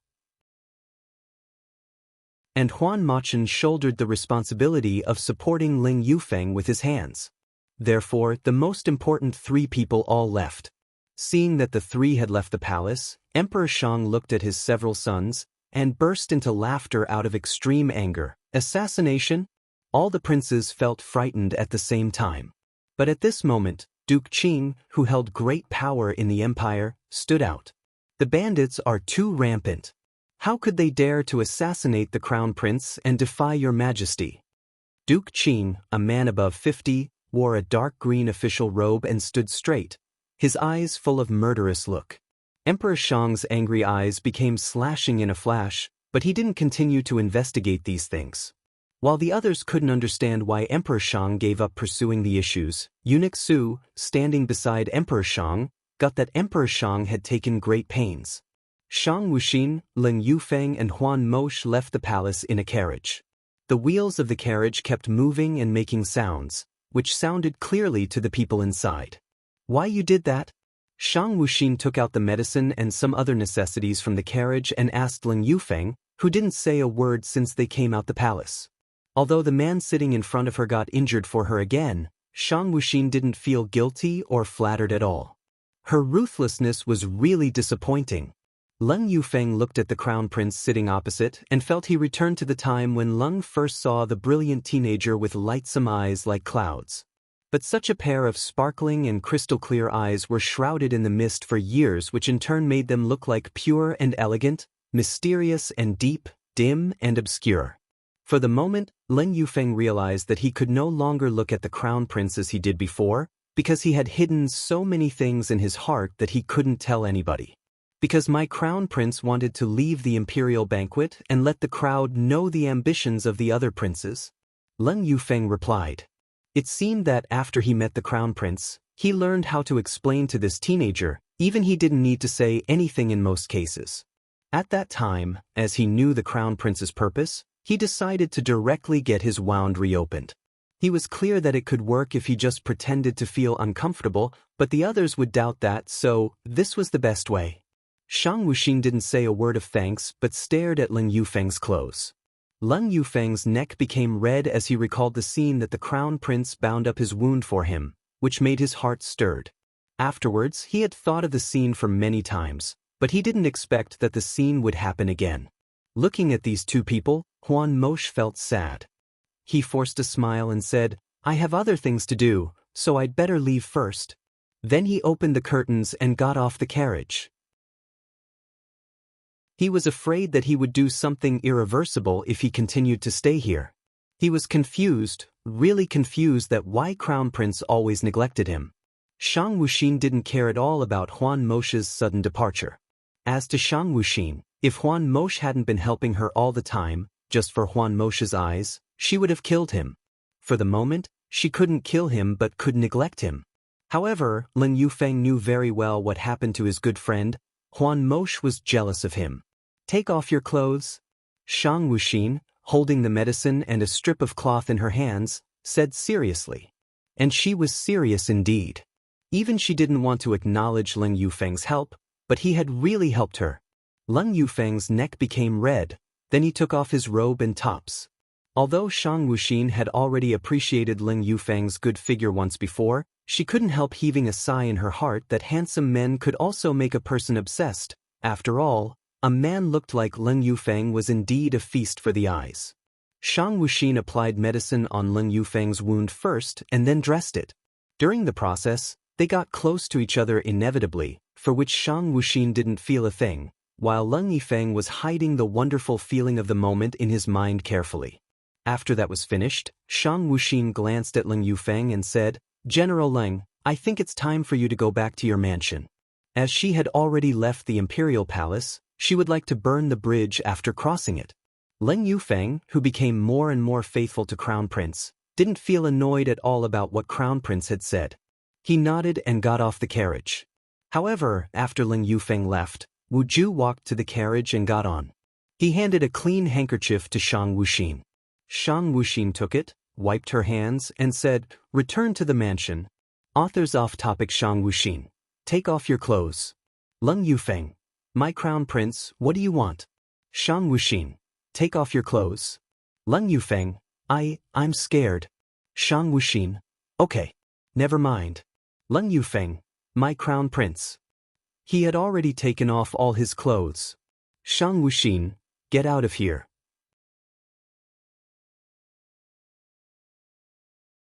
Shang Wuxin threw the handkerchief out of the window in the carriage, and the white handkerchief flew away with the wind. Today's dinner party had nothing special happened, but Shang Wuxin felt really tired as her poison body was not good. That was why she wanted to rush out of the palace. She knew very well that if she worked too hard like this, the poison in her body would break out in advance. Shang Wuxin narrowed her eyes slightly and rested on the carriage. At this moment, she had to lament the contribution of the miracle doctor. This carriage was indeed very comfortable. It would take some time and efforts if she wanted to have such a carriage with her statue nowadays. She wondered if the miracle working doctor would help her if she found a way to hide her gender. As she was distracted, the carriage suddenly stopped. When Shang Wuxin was about to ask what happened outside, the curtain of the carriage was suddenly lifted and a woman came up from outside. The hands in Shang Wuxin's sleeve slightly became a fist since that woman fell in Shang Wuxin's arm because her unbalanced standing. The girl was wearing a blue crochet pleated dress and a light and opaque veil on her face. Although she didn't show her appearance, her bright, elegant and charming eyes had already reflected her beauty. "Prince!" There were the crying from Wu Wei and Wu Ju outside the carriage, but they didn't dare to break into the carriage. They knew that the prince's habit was strange and frightening sometimes. "I'm okay." Shang Wuxin pushed away the girl in her arms and then arranged her clothes even it wasn't messy. She also took out a handkerchief to wipe the hand that had just held the girl. She acted like an elegant prince. Nangong Lian was chased by others and she saw a luxurious carriage in front of her on her running way. Even though the surface of the carriage had nothing special, but she had saw too many luxurious things and knew at a glance that the carriage was an expensive one. Nangong Lian thought that there should be a lady in the carriage since there were two maids driving the carriage. Only lady put women in a position of importance. An ordinary man would look down on women. So she rushed into the carriage in a hurry, but she ran into the slightly cool arms and smelled a very demagogic fragrance of flowers. Before she recognized what it was, she was mercilessly pushed away by the owner. Nangong Lian sat on the carriage and looked at the owner. The first thing Nangong Lian noticed was the eyes of the owner, which were as calm as dead water. It seemed that nothing could wave its emotions. It was really cool and indifferent as everything in the world as nothing. All things in the world were not seen highly in this pair of eyes. The nice and cold eyes were belonged to a teenager boy. When Nangong Lian found that the owner of carriage was a man, she admired his appearance even she had been used to her brother's peerless look. Nangong Lian's face was a little red under her veil. She sat opposite the young man and tried to say thanks sheepishly. But before she had finished speaking, the veil that she was firmly wearing suddenly left her face because of the running and bumping. Nangong Lian was pale immediately and wanted to pick up the veil in a hurry. However, the veil was picked by the young man opposite first. Nangong Lian bit her lips and looked up with widened eyes. The young man looked at her with her veil in hand without despising, dislike or fear. He was so calm. Nangong Lian suddenly wanted to cry at this moment. This was the first man who saw her face but didn't scream and dislike her. At this moment, Nangong Lian didn't know why she felt aggrieved and wanted to cry. She didn't cry for many years, but now she shed tears in front of a stranger. At the first sight of this woman, Shang Wuxin was interested in her. She had beautiful eyes without flashiness as ordinary girl. What was more, Shang Wuxin felt good at this first meet with the girl, so she didn't kill her although the woman broke into her carriage. Now, Shang Wuxin knew the reason why this girl wore a veil after viewing her sad-looking. It was different from a long scar of Wu Wei. This girl's left face was branded with the word bitch. Although it had been a long time branded, the word still existed on her face. As time passed, it turned into a light red scar, which made her original charming face horrible. It was an accident for Shang Wuxin to see a girl crying in front of her. This girl looked like a tough person. How could she cry so easily? Shang Wuxin doubted whether she was right or wrong to not kill this girl immediately. When Shang Wuxin felt impatient and wanted to throw the girl out, the girl wiped the tears on her face randomly and then said with a smile, "You're the first person who didn't dislike the scar on my face. Everyone felt disgusted and despised of me when they see me." Shang Wuxin didn't respond to the woman's words. In Shang Wuxin's mind, everyone loved beauty. But if someone concerned too much about her appearance, she would be always tired in the end. Shang Wuxin passed the veil to the girl, but the girl didn't hurry to take the veil. She stared at Shang Wuxin curiously and asked, "Are you a civil of Shang State? Where are you from?" Nangong Lian thought that such a gorgeous young man should be very famous in the mainland. How could she have never heard of him? At this time, someone stopped the carriage suddenly. Wu Wei shouted with killing intention, "Who dare to stop?" Wu Ju was about to step out to fight. It was a dereliction of duty just now since they had let people rush into the carriage. If these people disturbed the prince again, they were afraid that the prince would be really angry. "We saw a woman with a veil enter the carriage just now. Hand her out quickly," a few men outside announced. Both Wu Wei and Wu Ju had noticed that these people were good at martial arts. Nangong Lian's body stiffened and she looked at the opposite young man, wondering whether he would hand over her or not.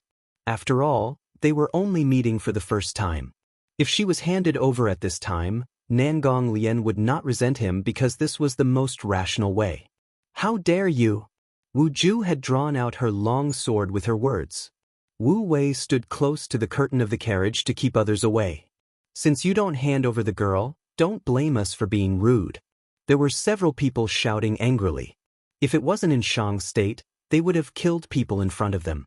Even though the carriage was luxurious, they thought there should be only a rich merchant in it, so they were ready to fight without hesitation.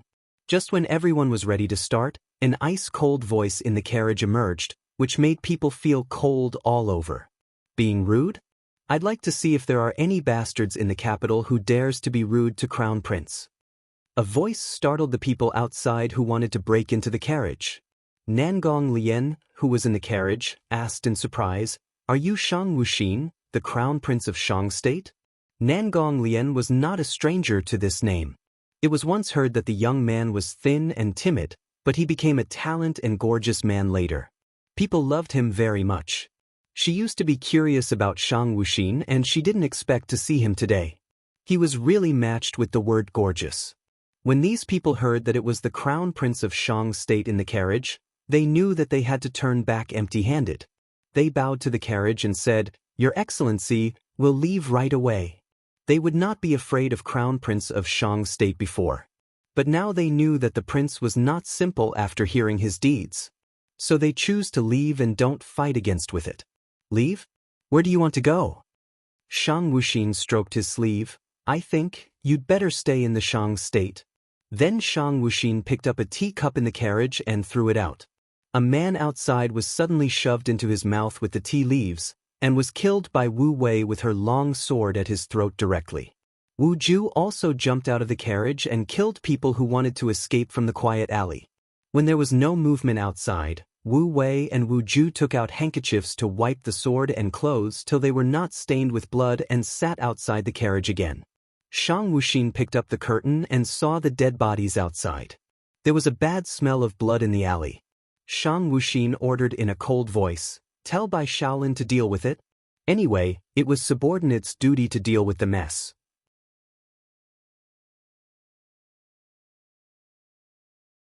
When the carriage stopped in front of the mansion of Crown Prince, Shang Wuxin didn't get off. Instead, she just looked at the girl in opposite, showing an obvious meaning of unwelcome. Nangong Lian wore her veil again, and asked fawningly, "Prince Shang, would you mind approve my living in your mansion for a while? Just for a while, is that okay?" Nangong Lian didn't know why she wanted to bother Prince Shang, even clearly knowing that Prince Shang was as unkind as her elder brother, and was not a good person at all. Yet Nangong Lian, a princess with no friends since her childhood, appreciated Prince Shang very much, and thought Prince Shang was much better than many other people, though Prince Shang was cool, indifferent and ruthless. "No." Shang Wuxin refused, and was about to get off the carriage only to find her large and long sleeve was seized by Nangong. Seeing this, Shang Wuxin got a cold face. Then, Nangong Lian withdrew her hands with fear. Afterwards, Shang Wuxin cut off her sleeve with her hand. Seeing Prince Shang's action, Nangong Lian pouted. Even Nangong herself didn't realize that she would act like a spoiled child in this way only when she stayed beside her elder brother. Nangong Lian muttered, "What a loathsome misophobia." Prince Shang was just as annoying as my elder brother. Though Nangong Lian complained in a very low voice, Shang Wuxin still heard Nangong's words clearly. A hint of displeasure flashed through Shang Wuxin's eyes, yet, Shang didn't stop her pace. As expected, when Shang Wuxin was about to get off the carriage, it came the voice of Nangong. Please help me, okay? I will not bother you for a long time, and someone will pick me up soon. Shang Wuxin turned around her body a little, and her thin body shimmered with a blast of charm. Shang Wuxin tilted her jade-like face and gazed at Nangong Lian, asking in a low voice, "Who are you?" Hearing Shang's question, Nangong Lian instantly became alert. Since Nangong always told herself not to expose her real identity, and she had been hiding it very well. However, Nangong Lian couldn't utter any deceitful words at the sight of Shang's cool side face. And it seemed that in front of Prince Shang, any lies would offend Shang's majesty. "Can I trust you?" Nangong Lian unconsciously spoke out her inner words when looking at Prince Shang. Shang Wuxin was somehow surprised once in a blue moon, yet she didn't put her eyes on Nangong Lian. No one knew what objects did Shang Wuxin put her empty eyes on. And it seemed that Shang didn't look at anything at all. Shang Wuxin answered significantly, "Whether can I be trusted is up to your heart. However, if I were you, I would not trust." Nangong Lian, who was originally alert, suddenly smiled, with sincere joys in her eyes above the veil. Nangong looked at Shang's side face and answered, "I am Nangong Lian, the princess of Nangong State." Though puzzled about the unexpected trust from Nangong Lian, Shang Wuxin appreciated Nangong even more. Shang Wuxin got off the carriage, without a word, while Nangong Lian followed behind Shang tightly, with pleasant smile in her face. Wu Wei and Wu Ju shrank their eyes due to surprise at the sight of Nangong Lian, who got off the carriage after Shang Wuxin, because they had never seen Crown Prince showed any interest in any girls since Wu Wei and Wu Ju began to be Shang's servants. But now, this girl was permitted to follow behind Crown Prince easily, and thus Wu Wei and Wu Ju thought it might be possible that Crown Prince really wanted to marry at this age. Getting off the carriage after Crown Prince, Nangong Lian found there straightly stood two servant girls.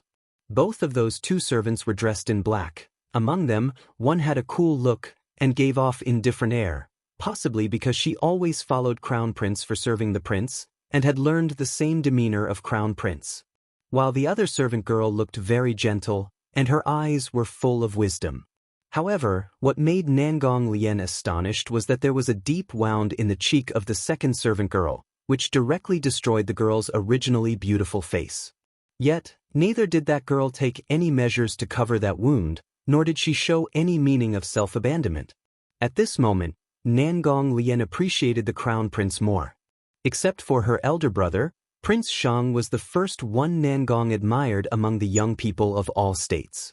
After entering into the mansion of Crown Prince, Nangong Lian still followed behind the prince.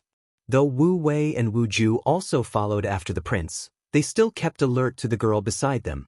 After all, Wu Wei and Wu Ju didn't know the girl's real identity, and thus, they might as well to be more cautious. Chief Hai piled his face with many smiles at the sight of the returning of Crown Prince. However, Chief Hai's face became stiff when he saw the girl behind the prince, and suddenly felt slightly sad. Hai wondered whether Prince really took herself as a man, and wanted to have intercourse with that girl.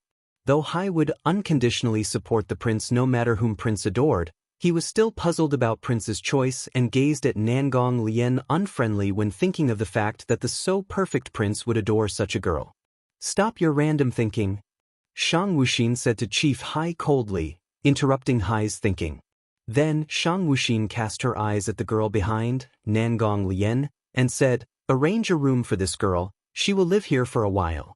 After finishing those words, Shang Wuxin walked to her bedroom, with Wu Wei and Wu Ju accompanied. After walking into bedroom palace, Shang Wuxin sat beside a table and poured a cup of water for herself. Then, Shang poured a cup of water for Wu Ju and Wu Wei respectively. Wu Ju and Wu Wei took over the water and sat in front of the table, restraining themselves from kneeling. It was when both Wu Wei and Wu Ju felt puzzled, Shang Wuxin put down the cup in her hand and said to Wu Wei, "You can dispose Shang Chenjiao at your own will, and I will not step in your treatment towards him." Hearing this, Wu Wei knelt down on the ground due to her fear for Shang Wuxin, tears dropping to the ground along her scarred cheek. "Crown Prince," Wu Wei said in a tremulous voice. Then, Wu Wei lightly lifted up her knelt body and asked, "Your Highness knows all?" "No, I don't know," Shang Wuxin replied, "but I know that you entered the mansion deliberately with some intention at the beginning. Now you are strong enough to do what you want.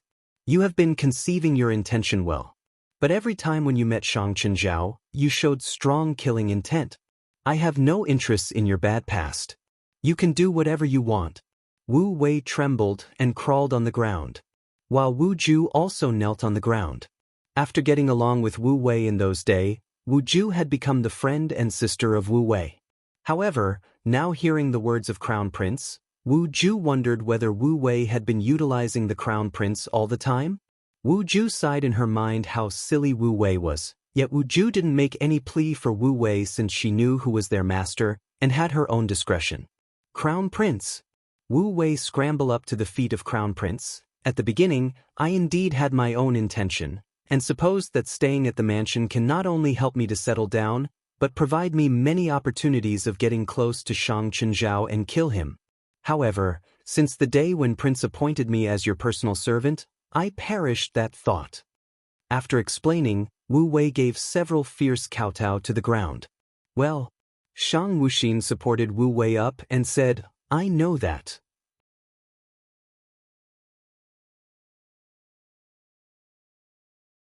In the simple but luxurious resting palace, the handsome young man helped the trembling and crying girl to stand up. The young man looked as if she were at a loss. "Your Highness." Wu Wei held her hands very tightly. Even if she knew she was breaking rules and even if she knew the Crown Prince might cut off her hands, she was hesitant to let her go. That was the last thing she wanted to do.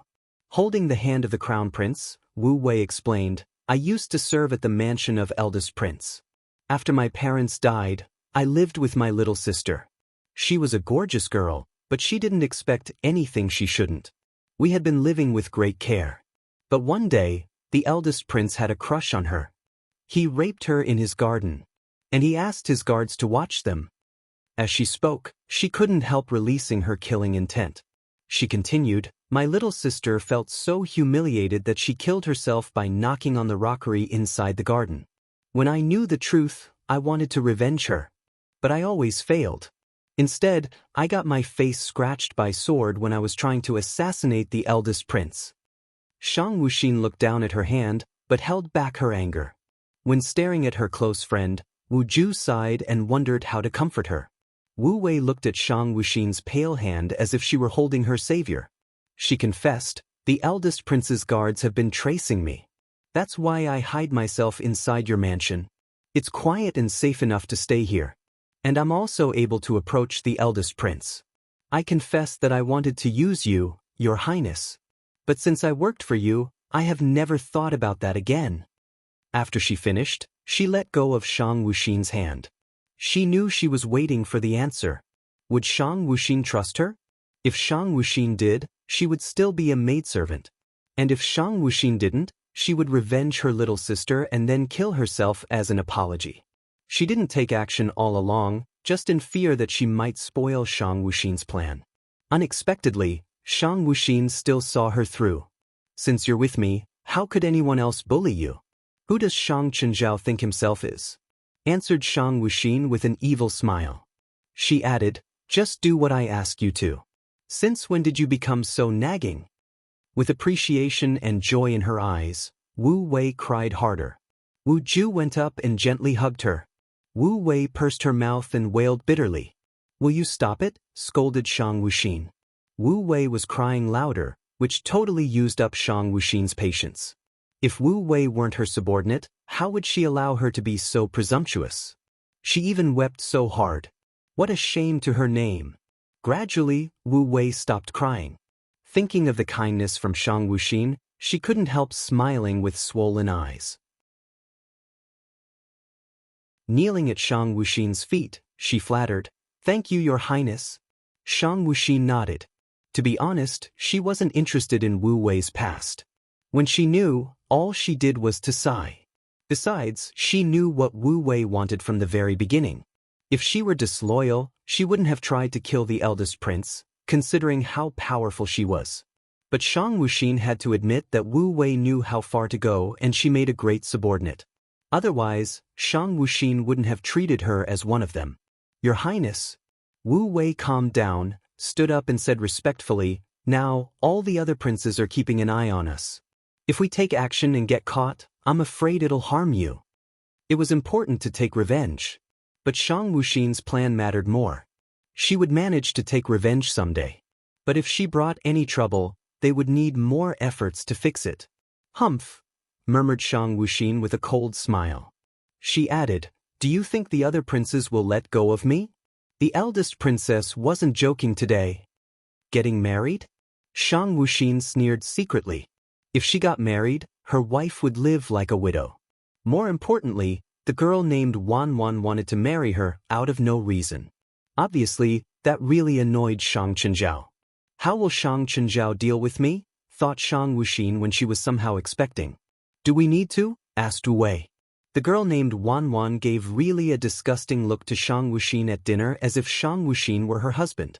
And this clearly enraged Shang Chenjiao. Show yourself. Suddenly, Shang Wuxin yelled at the outside. Nangong Lian walked in embarrassedly, but she was stopped by Wu Wei and Wu Ju before she managed to enter the resting palace. I didn't hear anything.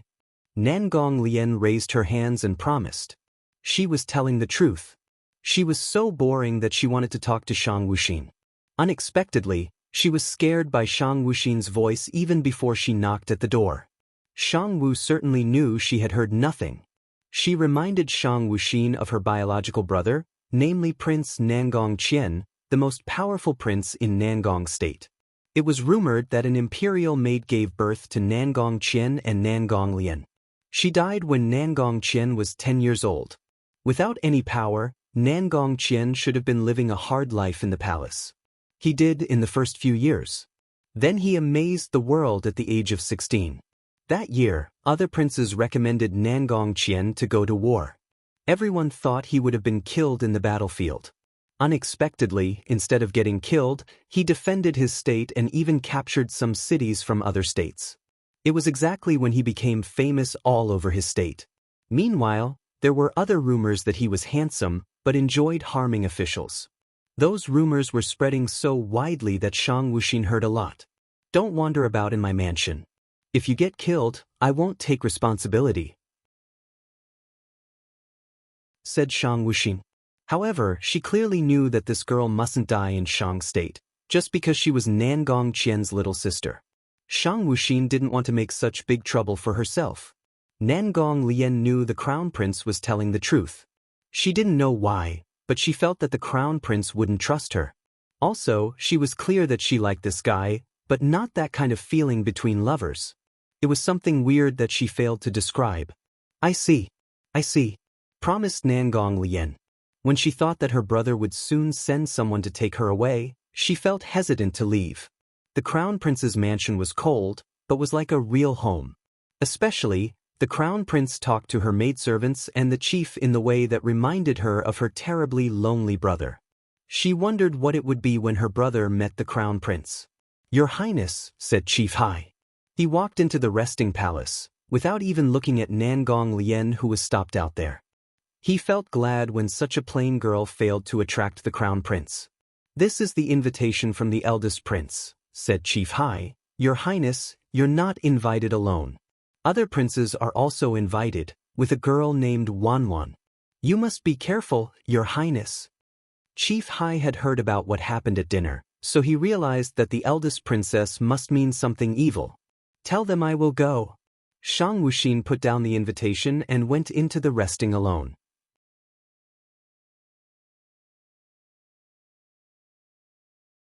Bro Huan Moshe got off the cart. Holding back the pain in heart, he was going to have some rest in Zhuish restaurant. That was his business. Though he appeared to be an underprivileged man in the capital city, he wouldn't really be one. If he could do nothing but play around, why would His Majesty put him in such an important position? And why would other ministers flatter him?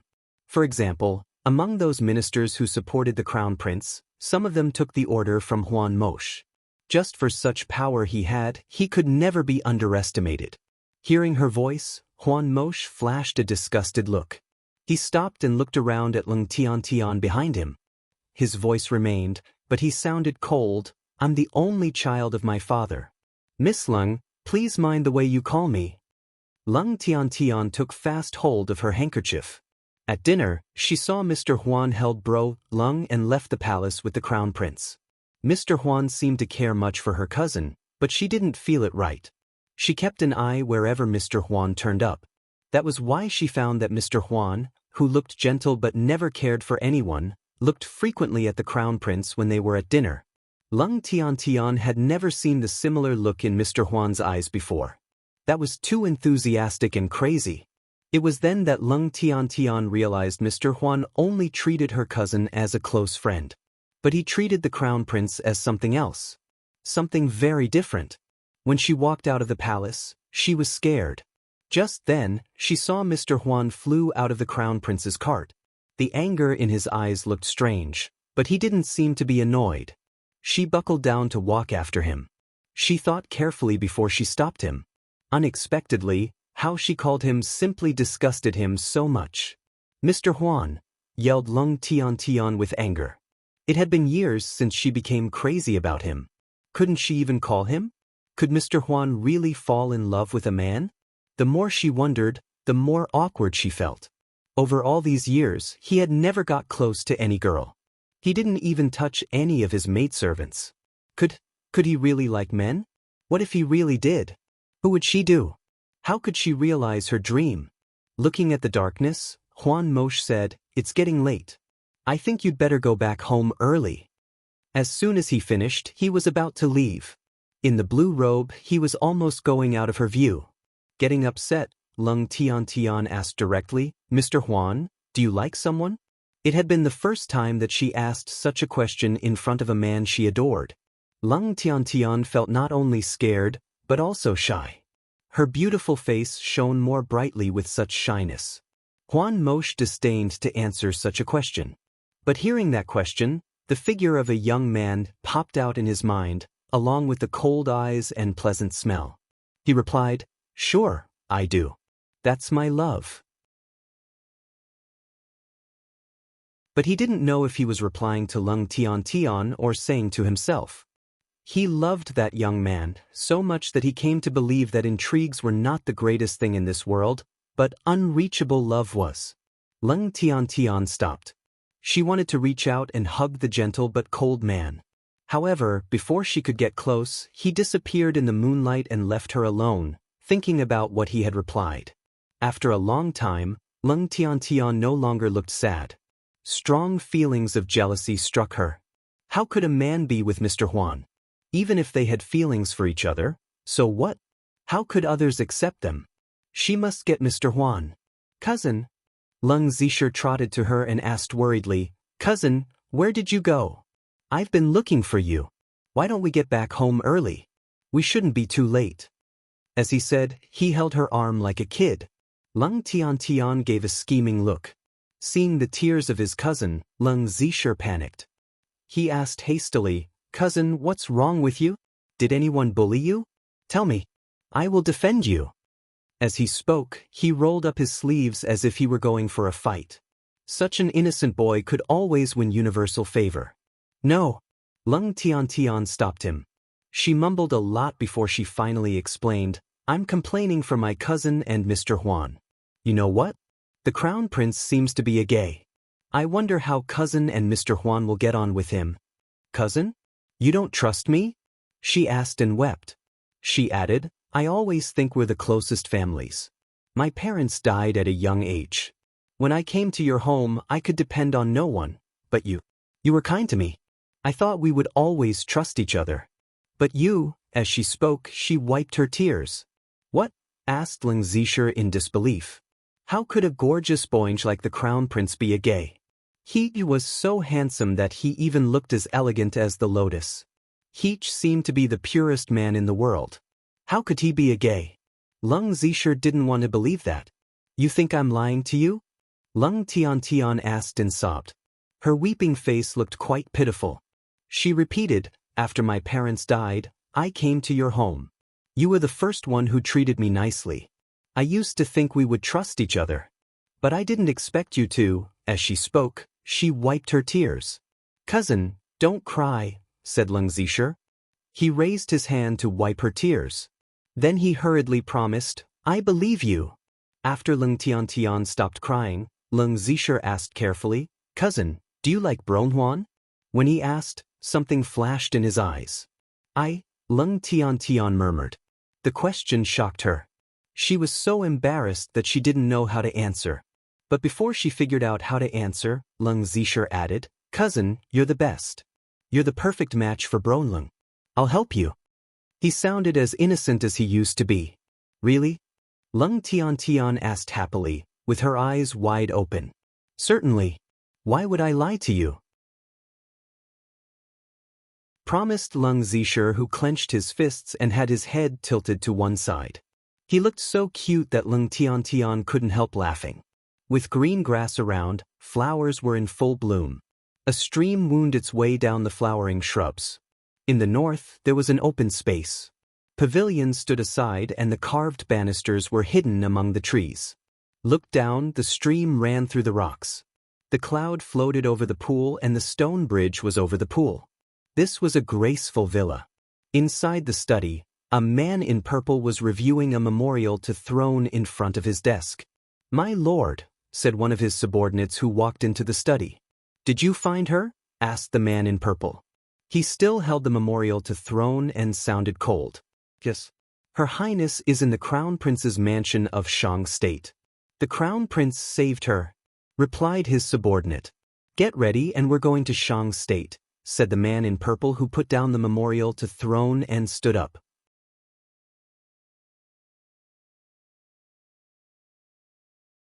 Wu Ju looked up and saw a big gold banner with 9 dragons around.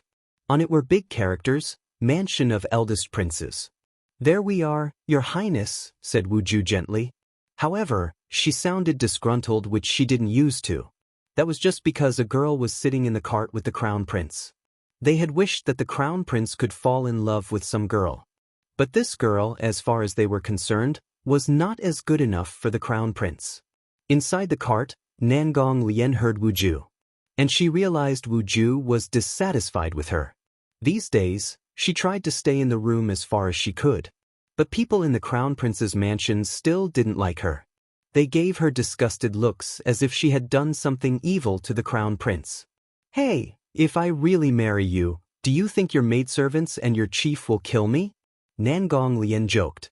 She realized the Crown Prince didn't smile much, just like her own brother. So, she couldn't help messing up with the Crown Prince, just as she did to her brother. Unfortunately, the Crown Prince didn't reply much. Shang Wuxin stared at Nangong Lian. She smiled brightly. She was wearing a long purple dress with large sleeves. The jade pendant clanked. She looked graceful with bright eyes. Cute, but still elegant, as if she were a flying phoenix. She would have been a rare beauty, without the tattoo on her face. However, even if she had the tattoo, Shang Wuxin still thought she was a pretty girl. You can try. Shang Wuxin replied. As expected, Nangong Lian's face flushed. Nangong Lian was a bit older than Shang Wuxin and she used to be open-minded. But after all, she was a girl who could be shy. Maybe because she thought her red face was quite humiliating, Nangong Lian looked up at the pretty boy and said, Okay, who cares? But you are not my cup of tea. Shang Wuxin broke Nangong Lian's ambition directly. She dared to say so, just because she knew Nangong Lian didn't have a crush on her. Instead, she might just treat her as a close friend. If someone else said so, Nangong Lin would think he was laughing at her tattoo. But she knew the Crown Prince didn't mean to humiliate her. So, she didn't feel sad. She put on the veil and walked behind the Crown Prince. She murmured bitterly, You really don't know how to have compassion for girls. If you meet my brother someday, I'll have you make friends with him. Shang Wuxin didn't mind. Right at this moment, she didn't expect that she would soon meet the prince who didn't have compassion for girls just like her. Shang Wuxin and Nangong Lian walked into the mansion of Eldest Prince, followed by Wu Wei and Wu Ju in blue. Nearly everyone else had arrived before they did. Even though the crown prince was late, no one dared to argue. But to Shang Wuxin's surprise, Leng Yufeng was also here today. Everyone else was shocked too. They thought General Leng worked for the eldest prince.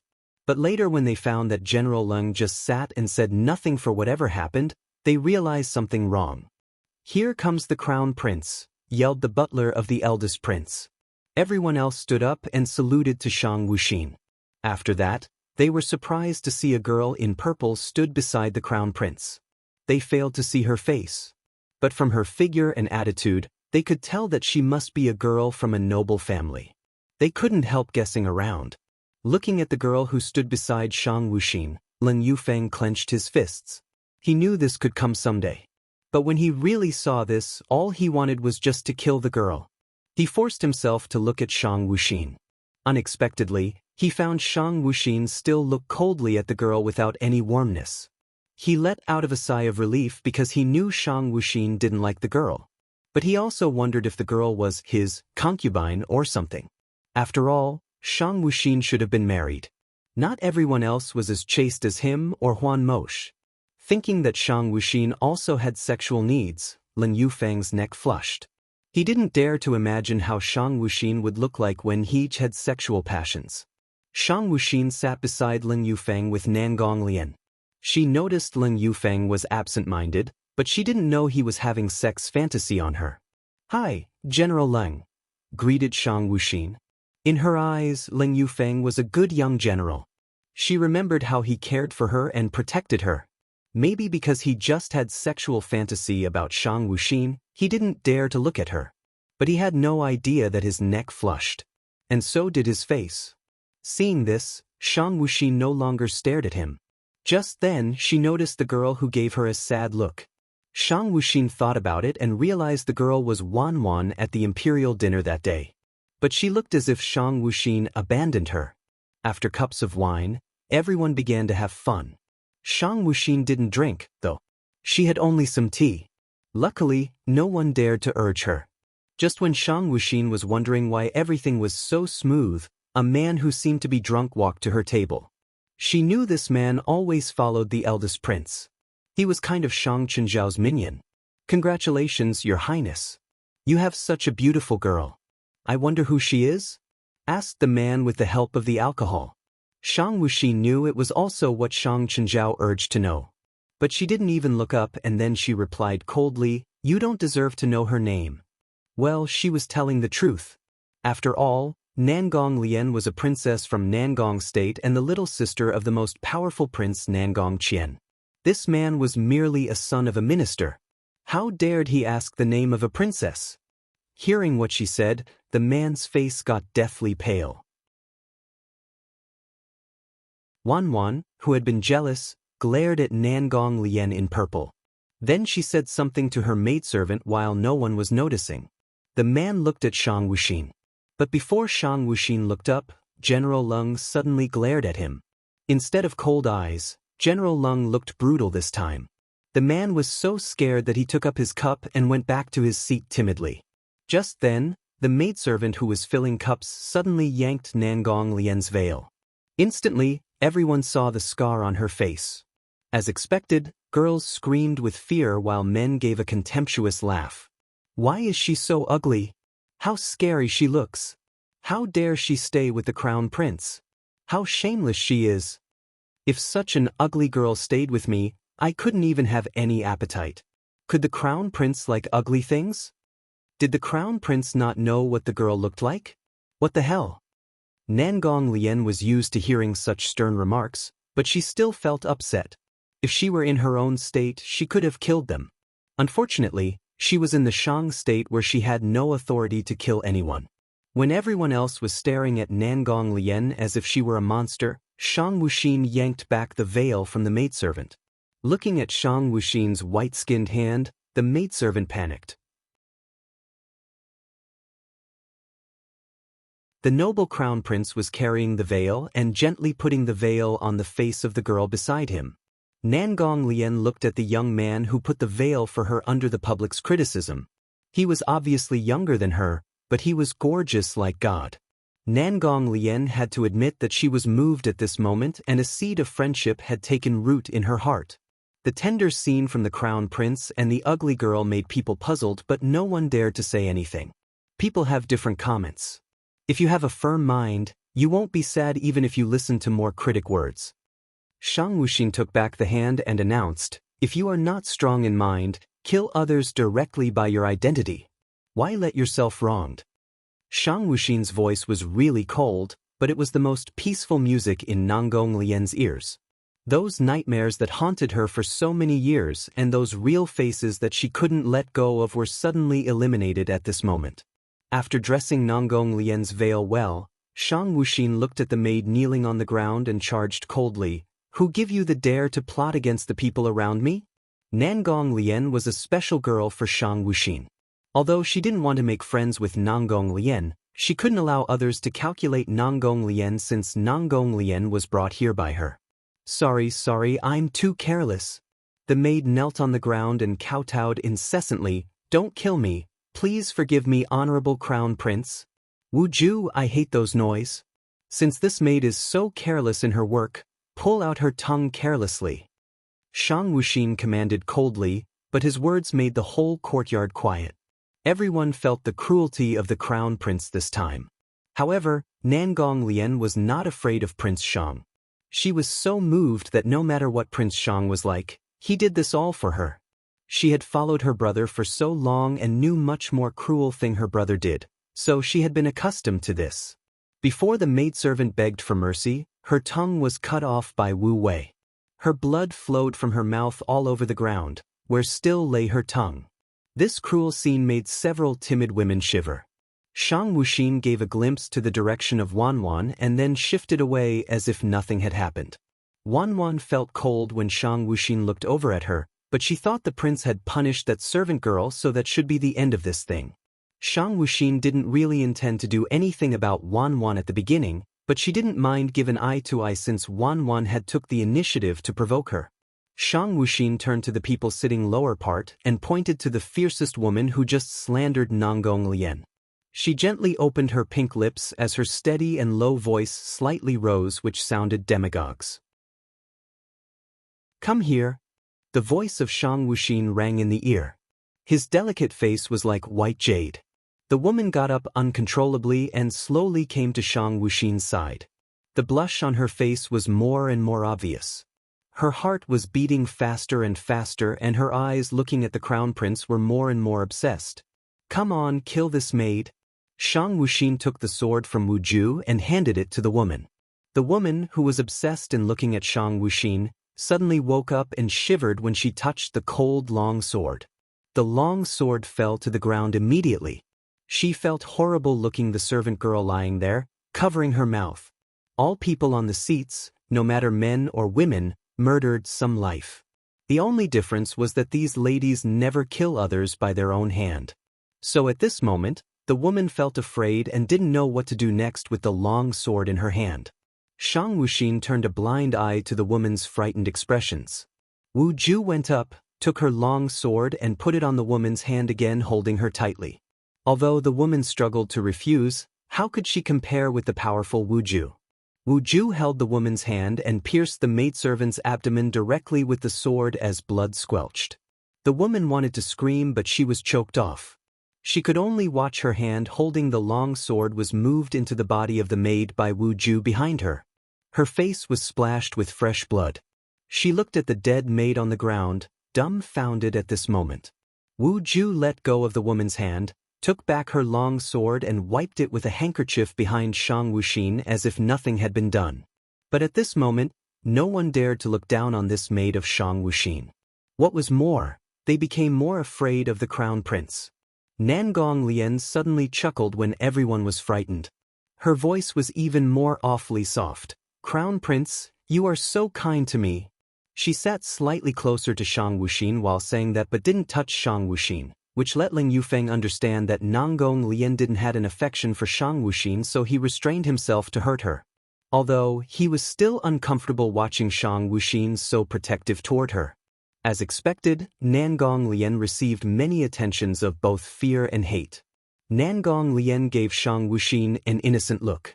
She knew that her veil was pulled away by these women on purpose. She used to feel shame, but now she was courageous because of Shang Wuxin, who protected her and avenged her. Nangong Lian felt that it didn't matter at present, even the whole world knew she was ugly because her mind was now strong enough. At this time, people didn't notice that there was only one of the two maids following Shang Wuxin. No one paid attention to the maid behind the crown prince because of such things. Shang Chenjiao ordered servants to deal with the dead maids on the ground and felt really depressed. Originally, he planned to make Shang Wuxin lose his reputation, but now the situation might ruin his plan.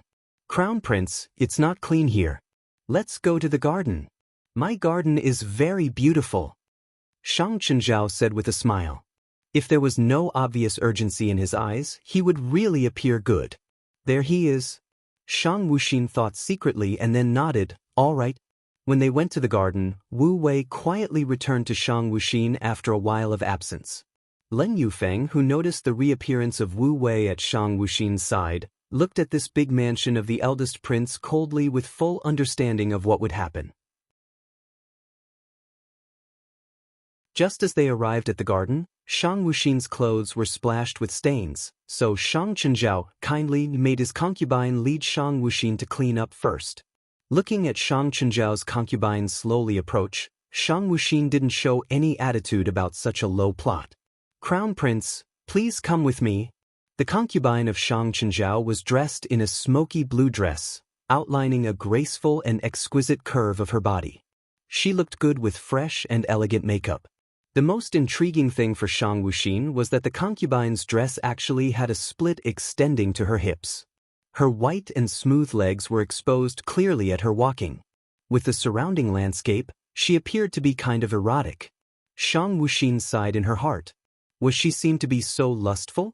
What was more, even if she loved beauty, it couldn't be such a woman without brains.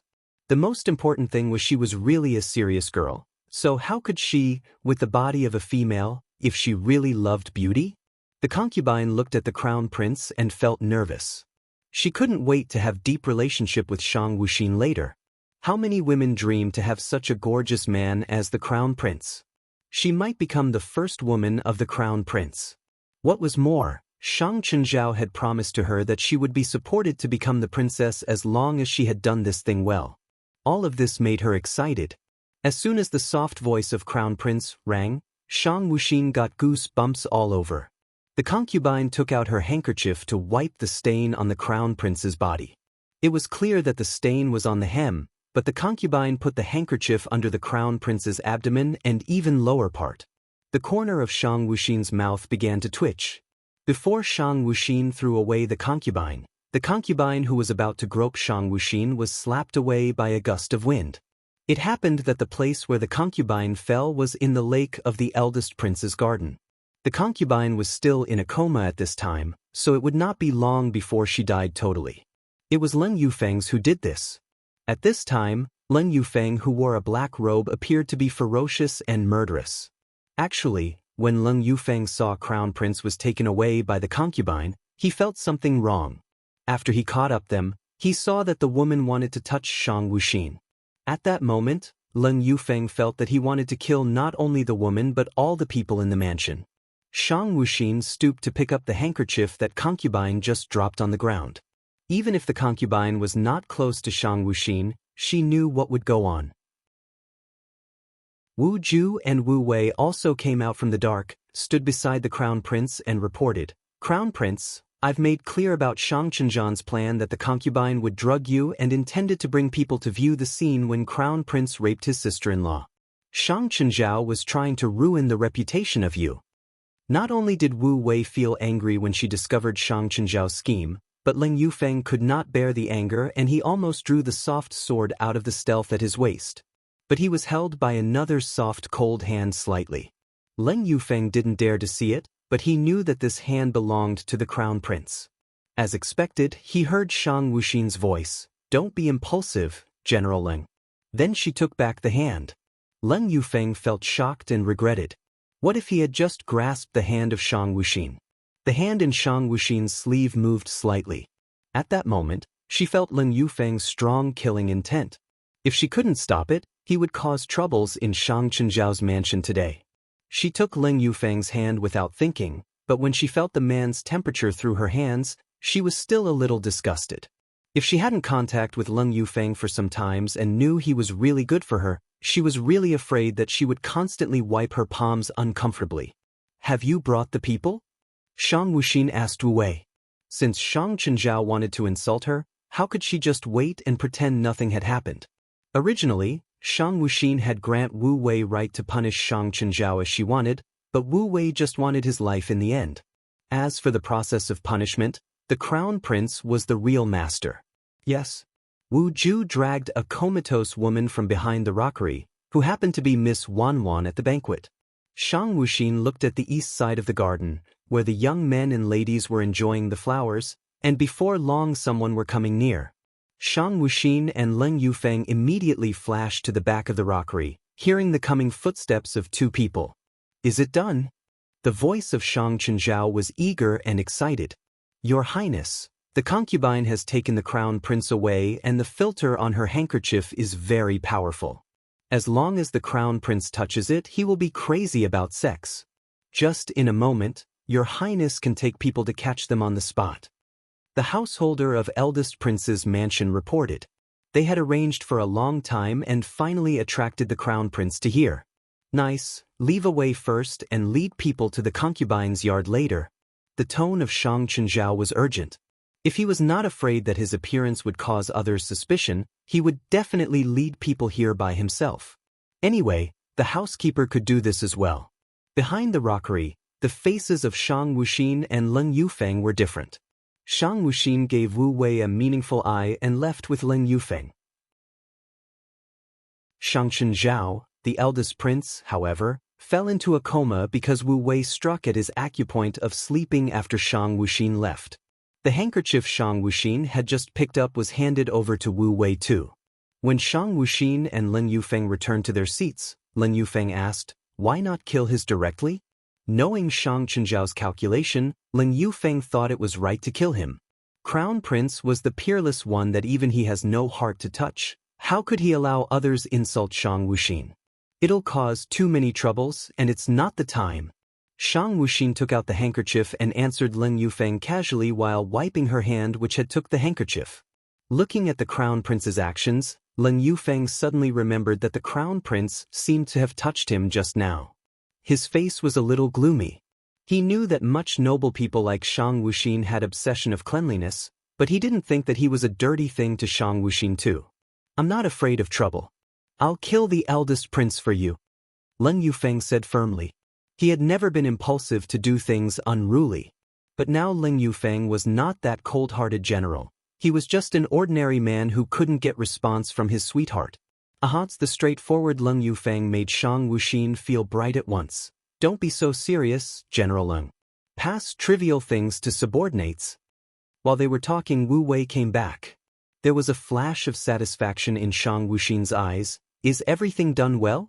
There still lingered hate in Wu Wei's eyes, but she was really happy at this time. "Thank you, Crown Prince. All things have been dealt with. Although Shang Chenjiao has not died, it is more painful for him now." The Crown Prince once told them that death was not the most terrible thing. A living hell was more terrible than an easy death, so it was the best way for her to vent her hatred, and now she sort of revenged her sister. "What are you muttering about?" Nangong Lian came near and asked. They had disappeared together and she couldn't find them. Now she was the only one who didn't know what they had done. It was really a bad feeling. Shang Wuxin didn't answer Nangong Lian but got up and left. As she left, Lin Yufeng also left. Although people didn't understand why the Crown Prince left early, they didn't think much about it, because they thought they would watch a good play later. With that, how could they think too much about the early departure of the Crown Prince? After Shang Wuxin got on the carriage, Nangong Lian was about to get on the carriage too, but Lin Yufeng took the lead and warned Nangong Lian in a cold voice, "I have something important to discuss with the Crown Prince. Please stay outside." Lin Yufeng went close to the carriage quickly when Nangong Lian was still stunned. Although Nangong Lian wanted to enter, She knew that Prince Shang was not a good-tempered one, and she had to admit that the last sight of the General Leng made her a little afraid. Leng Yufeng did not go directly in the carriage, but requested outside the curtain, "Crown Prince?" He believed that Crown Prince with powerful martial arts must have heard what he said. He did not know if the prince was angry to not let him in. "Come in." Shang Wuxin's unique voice made Leng Yufeng happy secretly. However, when Leng Yufeng walked into the carriage and saw Shang Wuxin leaning against the wall of the carriage and looking at him with fun, Leng Yufeng suddenly felt embarrassed. He was reluctant to get off the carriage, but he felt uneasy and hot as the Crown Prince looked at him in this way. Even when the carriage started, Leng Yufeng still stood beside the curtain of the carriage and didn't come to sit.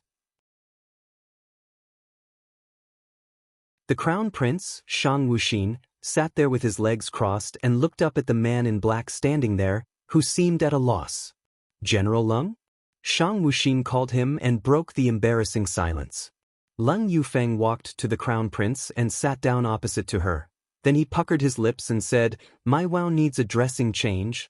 Leng Yufeng couldn't find other excuse to stay here, but he really didn't want to leave.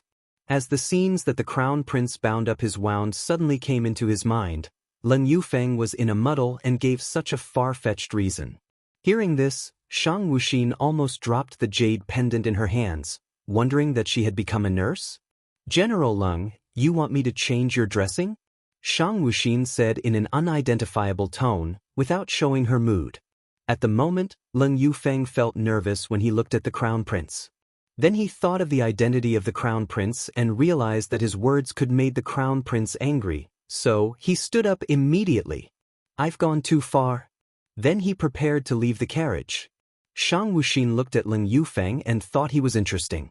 Before Leng Yufeng left the carriage, Shang Wuxin said, "General Leng is my savior, and dressing change should be my job." "But why General Leng hurried to leave? Don't you want me to do that?" "Yes." Leng Yufeng replied immediately and returned to the seat quickly. Then he took off his coats fast and showed his strong chest, as if he was afraid that the Crown Prince would back out. If Shang Wuxin didn't see Leng Yufeng's red neck, she would think that General had become thick-skinned. Leng Yufeng took off his tops and waited for the Crown Prince to change the dressing for him. Although he felt embarrassed, he had to acknowledge that he loved this kind of feeling. Leng Yufeng, lowering his head, waited for a while, but the Crown Prince didn't approach him. As Leng Yufeng looked up, he blushed instantly. The Crown Prince was poking her pointed chin with her white fingers and staring at Leng Yufeng's strong but not extravagant chest with her deep eyes, which were full of appreciation for this beautiful body. Leng Yufeng tried to control his heartbeat but failed, and his face was getting more and more red, which made the Crown Prince feel very amused. Shang Wuxin felt like she was teasing a large canid, and she even thought that Leng Yufeng's averted eyes were so funny. "Crown?" While Leng Yufeng opened his mouth, he found that he stammered, Crown Prince, what happened to you?" The young general who would take the lead when facing a large number of enemies, but at the moment he seemed like an idiot who could barely speak. Shang Wuxin drew back her sight. She knew that if she went too far, the large canid would get angry. Shang Wuxin didn't believe that Leng Yufeng would hit her. What she didn't know was no matter what she would do to him, Leng Yufeng wouldn't hurt her. Instead, he wanted the Crown Prince do something to him so badly. While Leng Yufeng was waiting for the Crown Prince's reply, instead of hearing her answer, he felt her approach. Then Leng Yufeng felt the clothes on his back were untied and the medicine were applied on his wound. Only at this time did Leng Yufeng dare to look down at the Crown Prince obsessively, but he had to control his loving eyes for fear that Crown Prince would find something. Leng Yufeng looked at Crown Prince's eyelashes that were like butterflies jittering. He didn't find that the Crown Prince's lovely eyelashes were long and curly until he looked at her closely. Her eyelashes flapped up and down like feathers. Leng Yufeng found that his heart beat as her eyelashes vibrated, also happy about the strange feeling. However, because Shang Wuxin were close to Leng Yufeng, she could hear his heartbeats like thunder but in an odd rhythm. As Shang Wuxin blinked her eyes, her eyelashes flapped, and more strangely the heartbeats throbbed.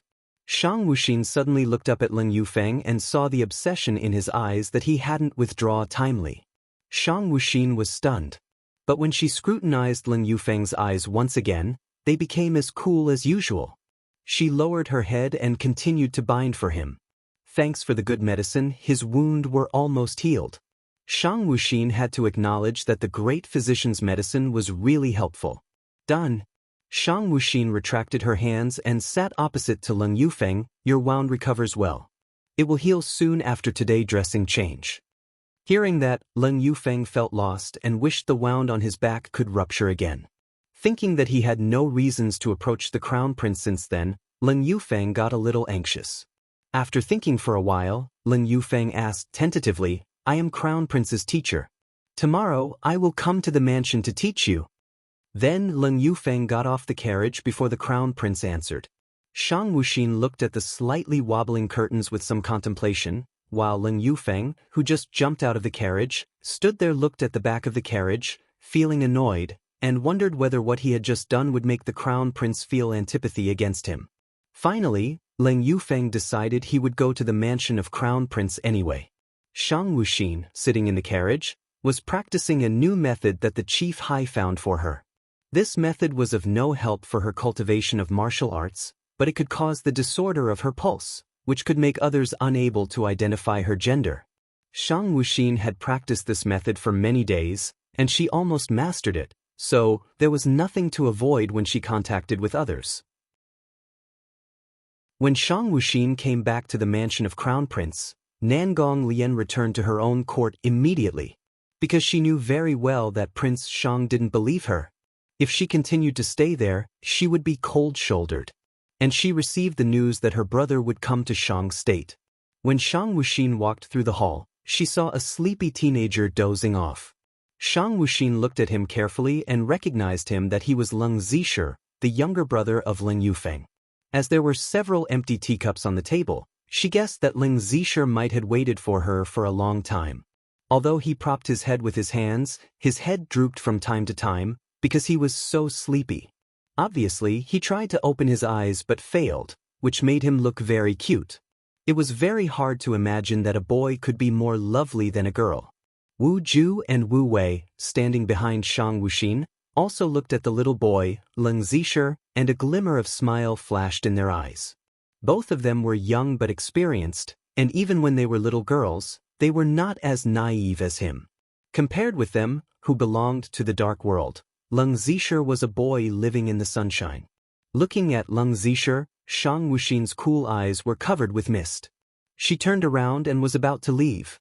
However, the sleepy boy woke up at this time and ran to the crown prince, while his eyes hadn't yet fully opened. Your Highness, you are back. Leng Zisher stood in front of the crown prince and blocked her way back to her resting palace. Shang Wuxin's fingers relaxed, but she still looked cool and serious, saying, Why child Leng came to mansion of crown prince? Shang Wuxin didn't become friendly or gentle because of the innocence and brightness of Leng Zisher.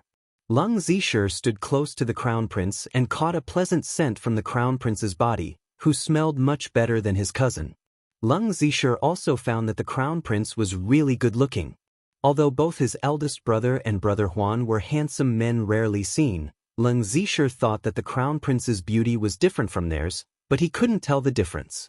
Well, Leng Zisher rubbed his hair shyly, winked his big eyes, and looked at the crown prince. I want to follow your highness. Leng Zisher considered for a while, afraid that the crown prince would reject him, so he explained firmly, I think that crown prince is a competent person rather than the kind of person as others describe. There are a lot of things that I want to study from your highness. I am not willing to be protected by others. Shang Wuxin looked at Leng Zisher. Her cold and indifferent eyes didn't show any kindness but only ignorance and ruthlessness, which made Leng Zisher feel an urge to run away from here as fast as possible. Wu Wei and Wu Ju all thought that the crown prince wouldn't agree. After all, this kind of boys like Leng Zisher weren't suitable for this kind of life. What was more, Wu Wei and Wu Ju believed that the crown prince didn't have the kind heart to take in such a boy. But just when they thought the crown prince wouldn't agree, they heard Shang Wuxin spoke. Come here tomorrow. Shang Wuxin directly left after saying that. Both Wu Wei and Wu Ju felt confused about that. They glanced at Leng Zisher, who stood there stunned, before they left following the crown prince.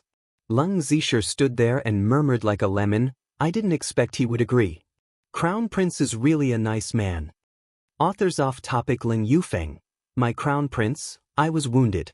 Come and apply medicine for me. Shang Wuxin, what did you say? I didn't hear you.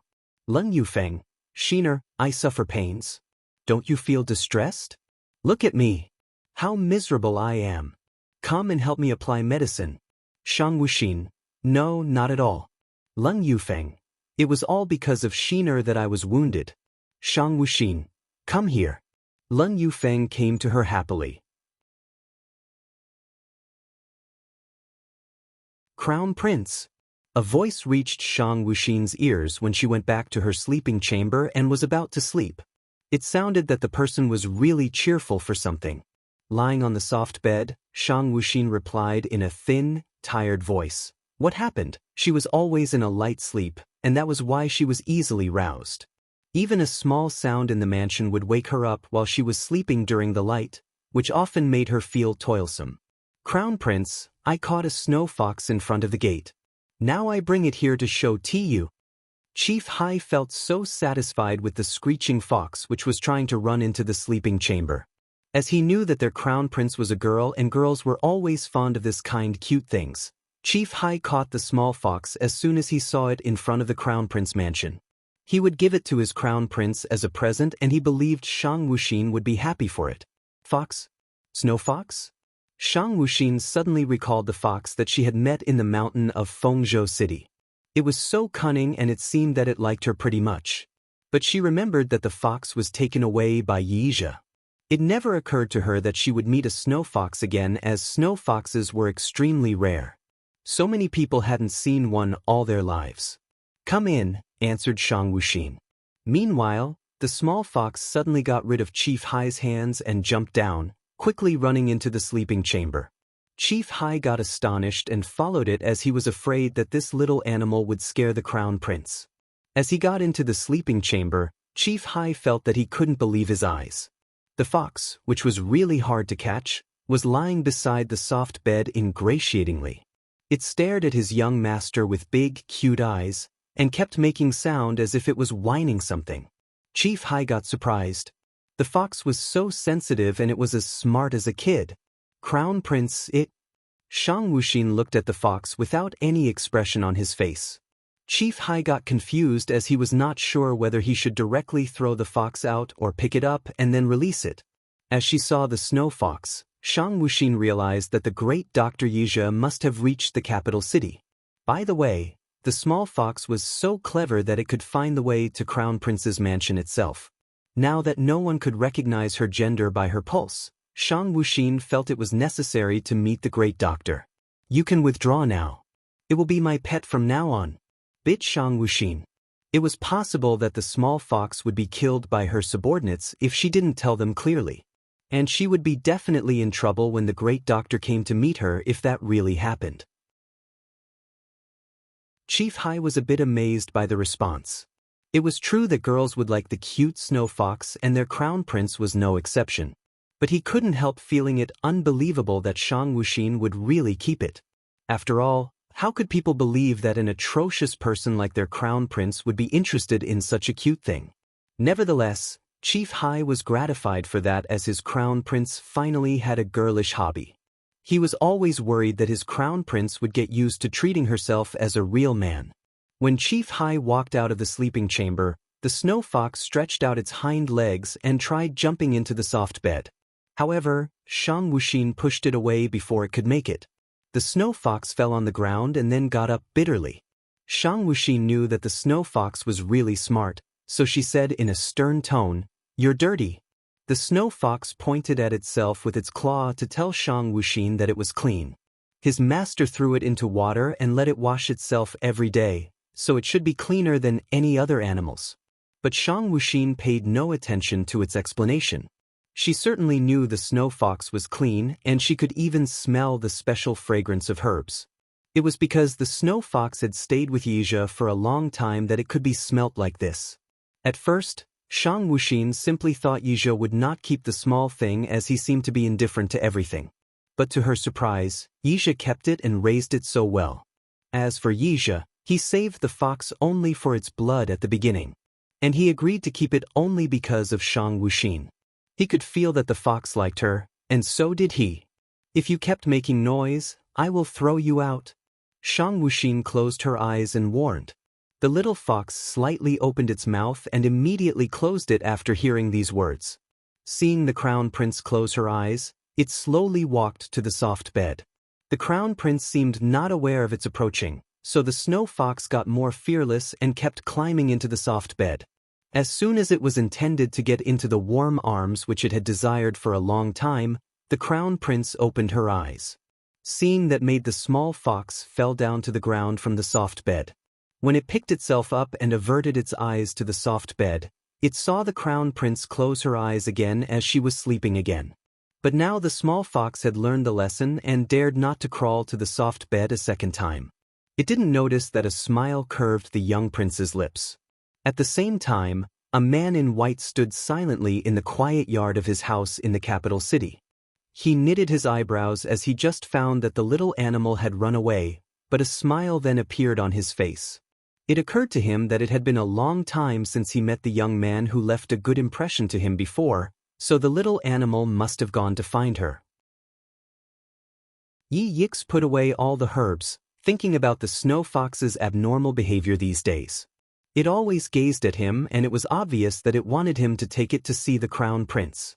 He didn't know the reason why he would follow its mind and really took it to the capital city. Since they arrived here, Yisha had been busy in arranging his herbs and dealing with his business in the capital city. So he got no chance to see the crown prince. In contrast, the small fox seemed to be too impatient to wait a minute more. Yisha didn't realize that it was him who released the small fox on purpose. If he didn't do that, how could the small fox get out of the yard without his permission? Zhu, called Yisha, and then a man who looked really smart walked in. He didn't get close to Yisha and just lowered his head asking, "Master, what can I do for you? I have something to do these days. Take care of the business for me." As he finished his words, Yisha kept arranging his herbs. Xiao Zhu stared at his master curiously. Though he had a lot of questions to ask, he knew that his master would not answer him. In this case, he left the place quietly, wondering what happened to his master. Yisha usually spent all his time on herbs and business, so did he find anything more interesting now? The day was just a peaceful day for Shang Wuxin, but things are totally different in the mansion of Eldest Prince. That day all people came into the backyard of Eldest Prince's mansion with the guide of the butler. To their astonishment, they happened to witness the scene that the Eldest Prince raped Mississippi Wanwan. The girl was not the kind of weak girl at all. She got so furious that she cut the Eldest Prince's most important thing as a man in turn. That meant the Eldest Prince would be a eunuch in the following days. The Eldest Prince couldn't be more painful and angry. He directly killed the girl called Wanwan in front of all the guests regardless of what would happen after that. Though all of these people knew that it was risky to see such things, they still spread the news to the public. When Shang Wuxin woke up the next day, almost all people in the capital city were discussing the event that the Eldest Prince raped a young lady and killed her after losing his special thing in his crotch. Furthermore, so many officers had written their memorials to the throne to impeach the Eldest Prince, and General Leng was one of them. It nearly reached noon when Shang Wuxin woke up. Wu Ju and Wu Wei had been standing outside the sleeping chamber for a whole morning without complaining a little bit. Beside them, a man stood in the yard of the sleeping chamber too, and he had also been standing there for almost a whole morning. "Come in." The voice showed that Shang Wuxin was not in a good mood now as she didn't sleep well last night. Wu Wei and Wu Ju quickly walked in as soon as they got the order. Leng Yufeng, who had been waiting there for a morning, felt so wistful though it was just one night that had passed. The most important thing was that the crown prince's voice was not only cold but also somewhat soft at the moment. Leng Yufeng turned around and fixed his eyes on the chamber. He really hoped that he could get into it and help Crown Prince change clothes. It was the first time that Leng Yufeng had admired the two maids. As Shang Wuxin got out of bed and washed herself, she walked out of the sleeping chamber and then saw the man in black standing in the yard. His face was well-featured but gave people a feeling of coldness. His eyebrows were straight and no warmth could be seen in his deep dark eyes. He stood there still, like a cold and arrogant eagle, making a warning that no one was allowed to get close to him. But the arrogant eagle instantly became a big docile dog as he saw the Crown Prince walk out of the sleeping chamber. "Crown Prince!" Leng Yufeng extended respect to her and greeted. If Shang Wuxin listened to his words carefully, she would discover that his tone was bright, which was totally different as usual. Shang Wuxin nodded and politely asked, "General Leng, have you had your breakfast yet? Would you like to have breakfast with me?" Wu Wei moved her lips. She took one look at the sun of the noon, wanting to remind the Crown Prince that General Leng had been waiting here for a morning, so how could he haven't had breakfast? However, Wu Wei got more shocked when she heard Leng Yufeng seriously say, "That's a good idea. I'm pretty glad to have breakfast with you, my prince." When they stepped into the hall to have meals, they saw Chief Hai got here with a man too. Shang Wuxin was not surprised when she saw the man, but it was not the same with Leng Yufeng. "Crown Prince, brother." Leng Zisher paid simple respect. Actually, he was supposed to get here earlier today, but his cousin had something to do with him in the morning, so he was delayed for that. Seeing his brother, who was always unimportant to him, made Leng Yufeng frown. He put down the chopsticks in his hand and asked, "Why are you here?" Leng Zisher was no more than a nominal brother to him, so they didn't meet each other frequently and there was no family affection between them. But now Leng Yufeng felt something unexpected might have happened since his brother appeared in Crown Prince's mansion. He was also not clear about the time when Leng Zisher changed his objective to the Crown Prince, as he always tried to get along well with Leng Tiantian before. Leng Zisher felt a bit scared in his heart when he saw his brother having meals with Crown Prince. And he just found that the atmosphere around them seemed to be pretty good. Leng Zisher gritted his teeth and said, determined, "Brother, I don't want to stay at our mansion without doing anything meaningful. I want to follow Crown Prince and make some outstanding achievements." "Nonsense." Leng Yufeng wanted to thump on the table, but he finally suppressed himself as Shang Wuxin was still having breakfast now. He would never mind if Leng Zisher bothered someone else. He even didn't care whether his brother was alive or dead. However, he was afraid that Shang Wuxin would complain about him if his brother disturbed her peaceful life. Leng Zisher opened his eyes wide in fear after hearing what his brother said, and then he turned his sight to the Crown Prince. Shang Wuxin just had her breakfast as if nothing happened, which made Leng Zisher stunned. He never thought that it could be so enjoyable to see the Crown Prince having meals. As Shang Wuxin cast a glance at Leng Yufeng, he quickly calmed himself down and said nothing more, picking up his chopsticks to keep eating. They sat there silently, but their atmosphere was still good. Leng Yufeng tried his best to remember the Crown Prince's favorite food. He was quite satisfied with this lunch. After Shang Wuxin put down his chopsticks and took the handkerchief to clean her hands, she looked at Leng Zisher, who was standing there, and asked, "What's the time?" Leng Zisher didn't get the point at all and kept standing there. "It's already noon." Now Leng Yufeng realized that Shang Wuxin had really kept his brother, but it couldn't be as simple as it seemed to be. The Crown Prince could do whatever she wanted, and if his brother did anything wrong, he would. Leng Yufeng's eyes gradually got clawed. "You can go now." Shang Wuxin stood up and said to Leng Zisher. Leng Zisher got numbed with the words. He suddenly dropped to his knees and begged, "Crown Prince, I'm late because there is something urgent. I beg your forgiveness." Leng Zisher firmly believed that he couldn't leave Crown Prince's mansion and he couldn't be away from Shang Wuxin. He stayed at her side only because of his cousin at first, but now things had changed. "General Leng, what do you think I should do now?" questioned Shang Wuxin, leaving the problem to Leng Yufeng. Seeing his brother begging there, Leng Yufeng still kept his eyesight cold. Then he said to Shang Wuxin, "According to the rule, my brother should be hit 20 times with wood stick for what he has done. If Leng Zisher was in the military camp now, the punishment would be more serious. But Leng Zisher had never received any martial arts training, so he would die if the punishment was too severe." Leng Yufeng could see that Shang Wuxin didn't want to kill Leng Zisher now. Brother!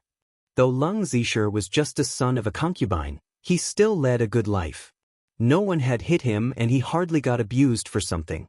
Obviously, Leng Yufeng didn't care what he just said, so he averted his eyes to Shang Wuxin, calling, "Crown Prince." You can get out of here if you can't bear it, uttered Shang Wuxin impatiently. Then she waved her hand to let Chief Hai take him away, and added that it would be okay as long as he was not hit to death. Leng Yufeng thought for a while and asked, Crown Prince, why do you allow my brother to follow you? Well, instead of answering his question, Shang Wuxin asked in turn, General Leng, do you treat him as your true brother? I just think I should take your feeling into account when I make decisions. Even if the Crown Prince didn't care him at all and did all these things for her own benefit, her words still made Leng Yufeng feel sweet in his heart.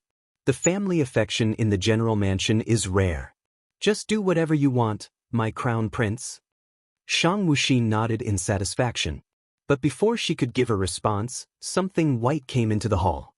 Leng Yufeng quickly got in front of Shang Wuxin and gazed at the strange white thing. Meanwhile, Shang Wuxin's mind got suddenly blank as she saw the man in front of her. The little fox wanted to get into the Crown Prince's arms, but its neck was held by a man who looked so cold. The small fox angrily cried and opened its mouth to bite the man. Stop it now! The little fox was scolded before it revenged. It knew clearly who was abusing it. The fox turned its eyes to Crown Prince piteously but found that the crown just had no pity on it at all. Leng Yufeng released the small fox. Actually, Leng Yufeng had prepared to take actions when the small fox tried biting him at the beginning. But he didn't do that because he had figured out that the small fox should be Crown Prince's pet as it could enter the mansion freely. Is it your pet, Crown Prince? Leng Yufeng still felt it a bit unbelievable. He couldn't understand the reason why this kind of soft fox would become her pet. However, he also felt that it would be a good thing if Crown Prince had such a funny thing beside him. After all, she was always alone. Crown Prince. Chief Hai ran to Shang Wuxin in a hurry and said, There is an imperial edict. Pants Qian of Nangong State comes to visit our country. His Majesty asks you to welcome him now. Shang Wuxin nodded in acknowledgement. After all, Nangong Lian had bid her farewell and told Shang that her brother would pick her up. Shang Wuxin knew that Prince Qian had come to this country. She originally thought that he would leave as he picked his sister and didn't expected that he would make a visit so publicly. I will go after changing my dress. Generaling, just go with me. You're tuning in to the Passion Pages YouTube channel. We're so grateful for your support and don't forget to subscribe to join us on this incredible journey through captivating stories. Your generosity through donations truly makes a world of difference, as it's the primary source of revenue that allows me to expand and enhance this channel for you. Thank you from the bottom of my heart for being a part of this adventure.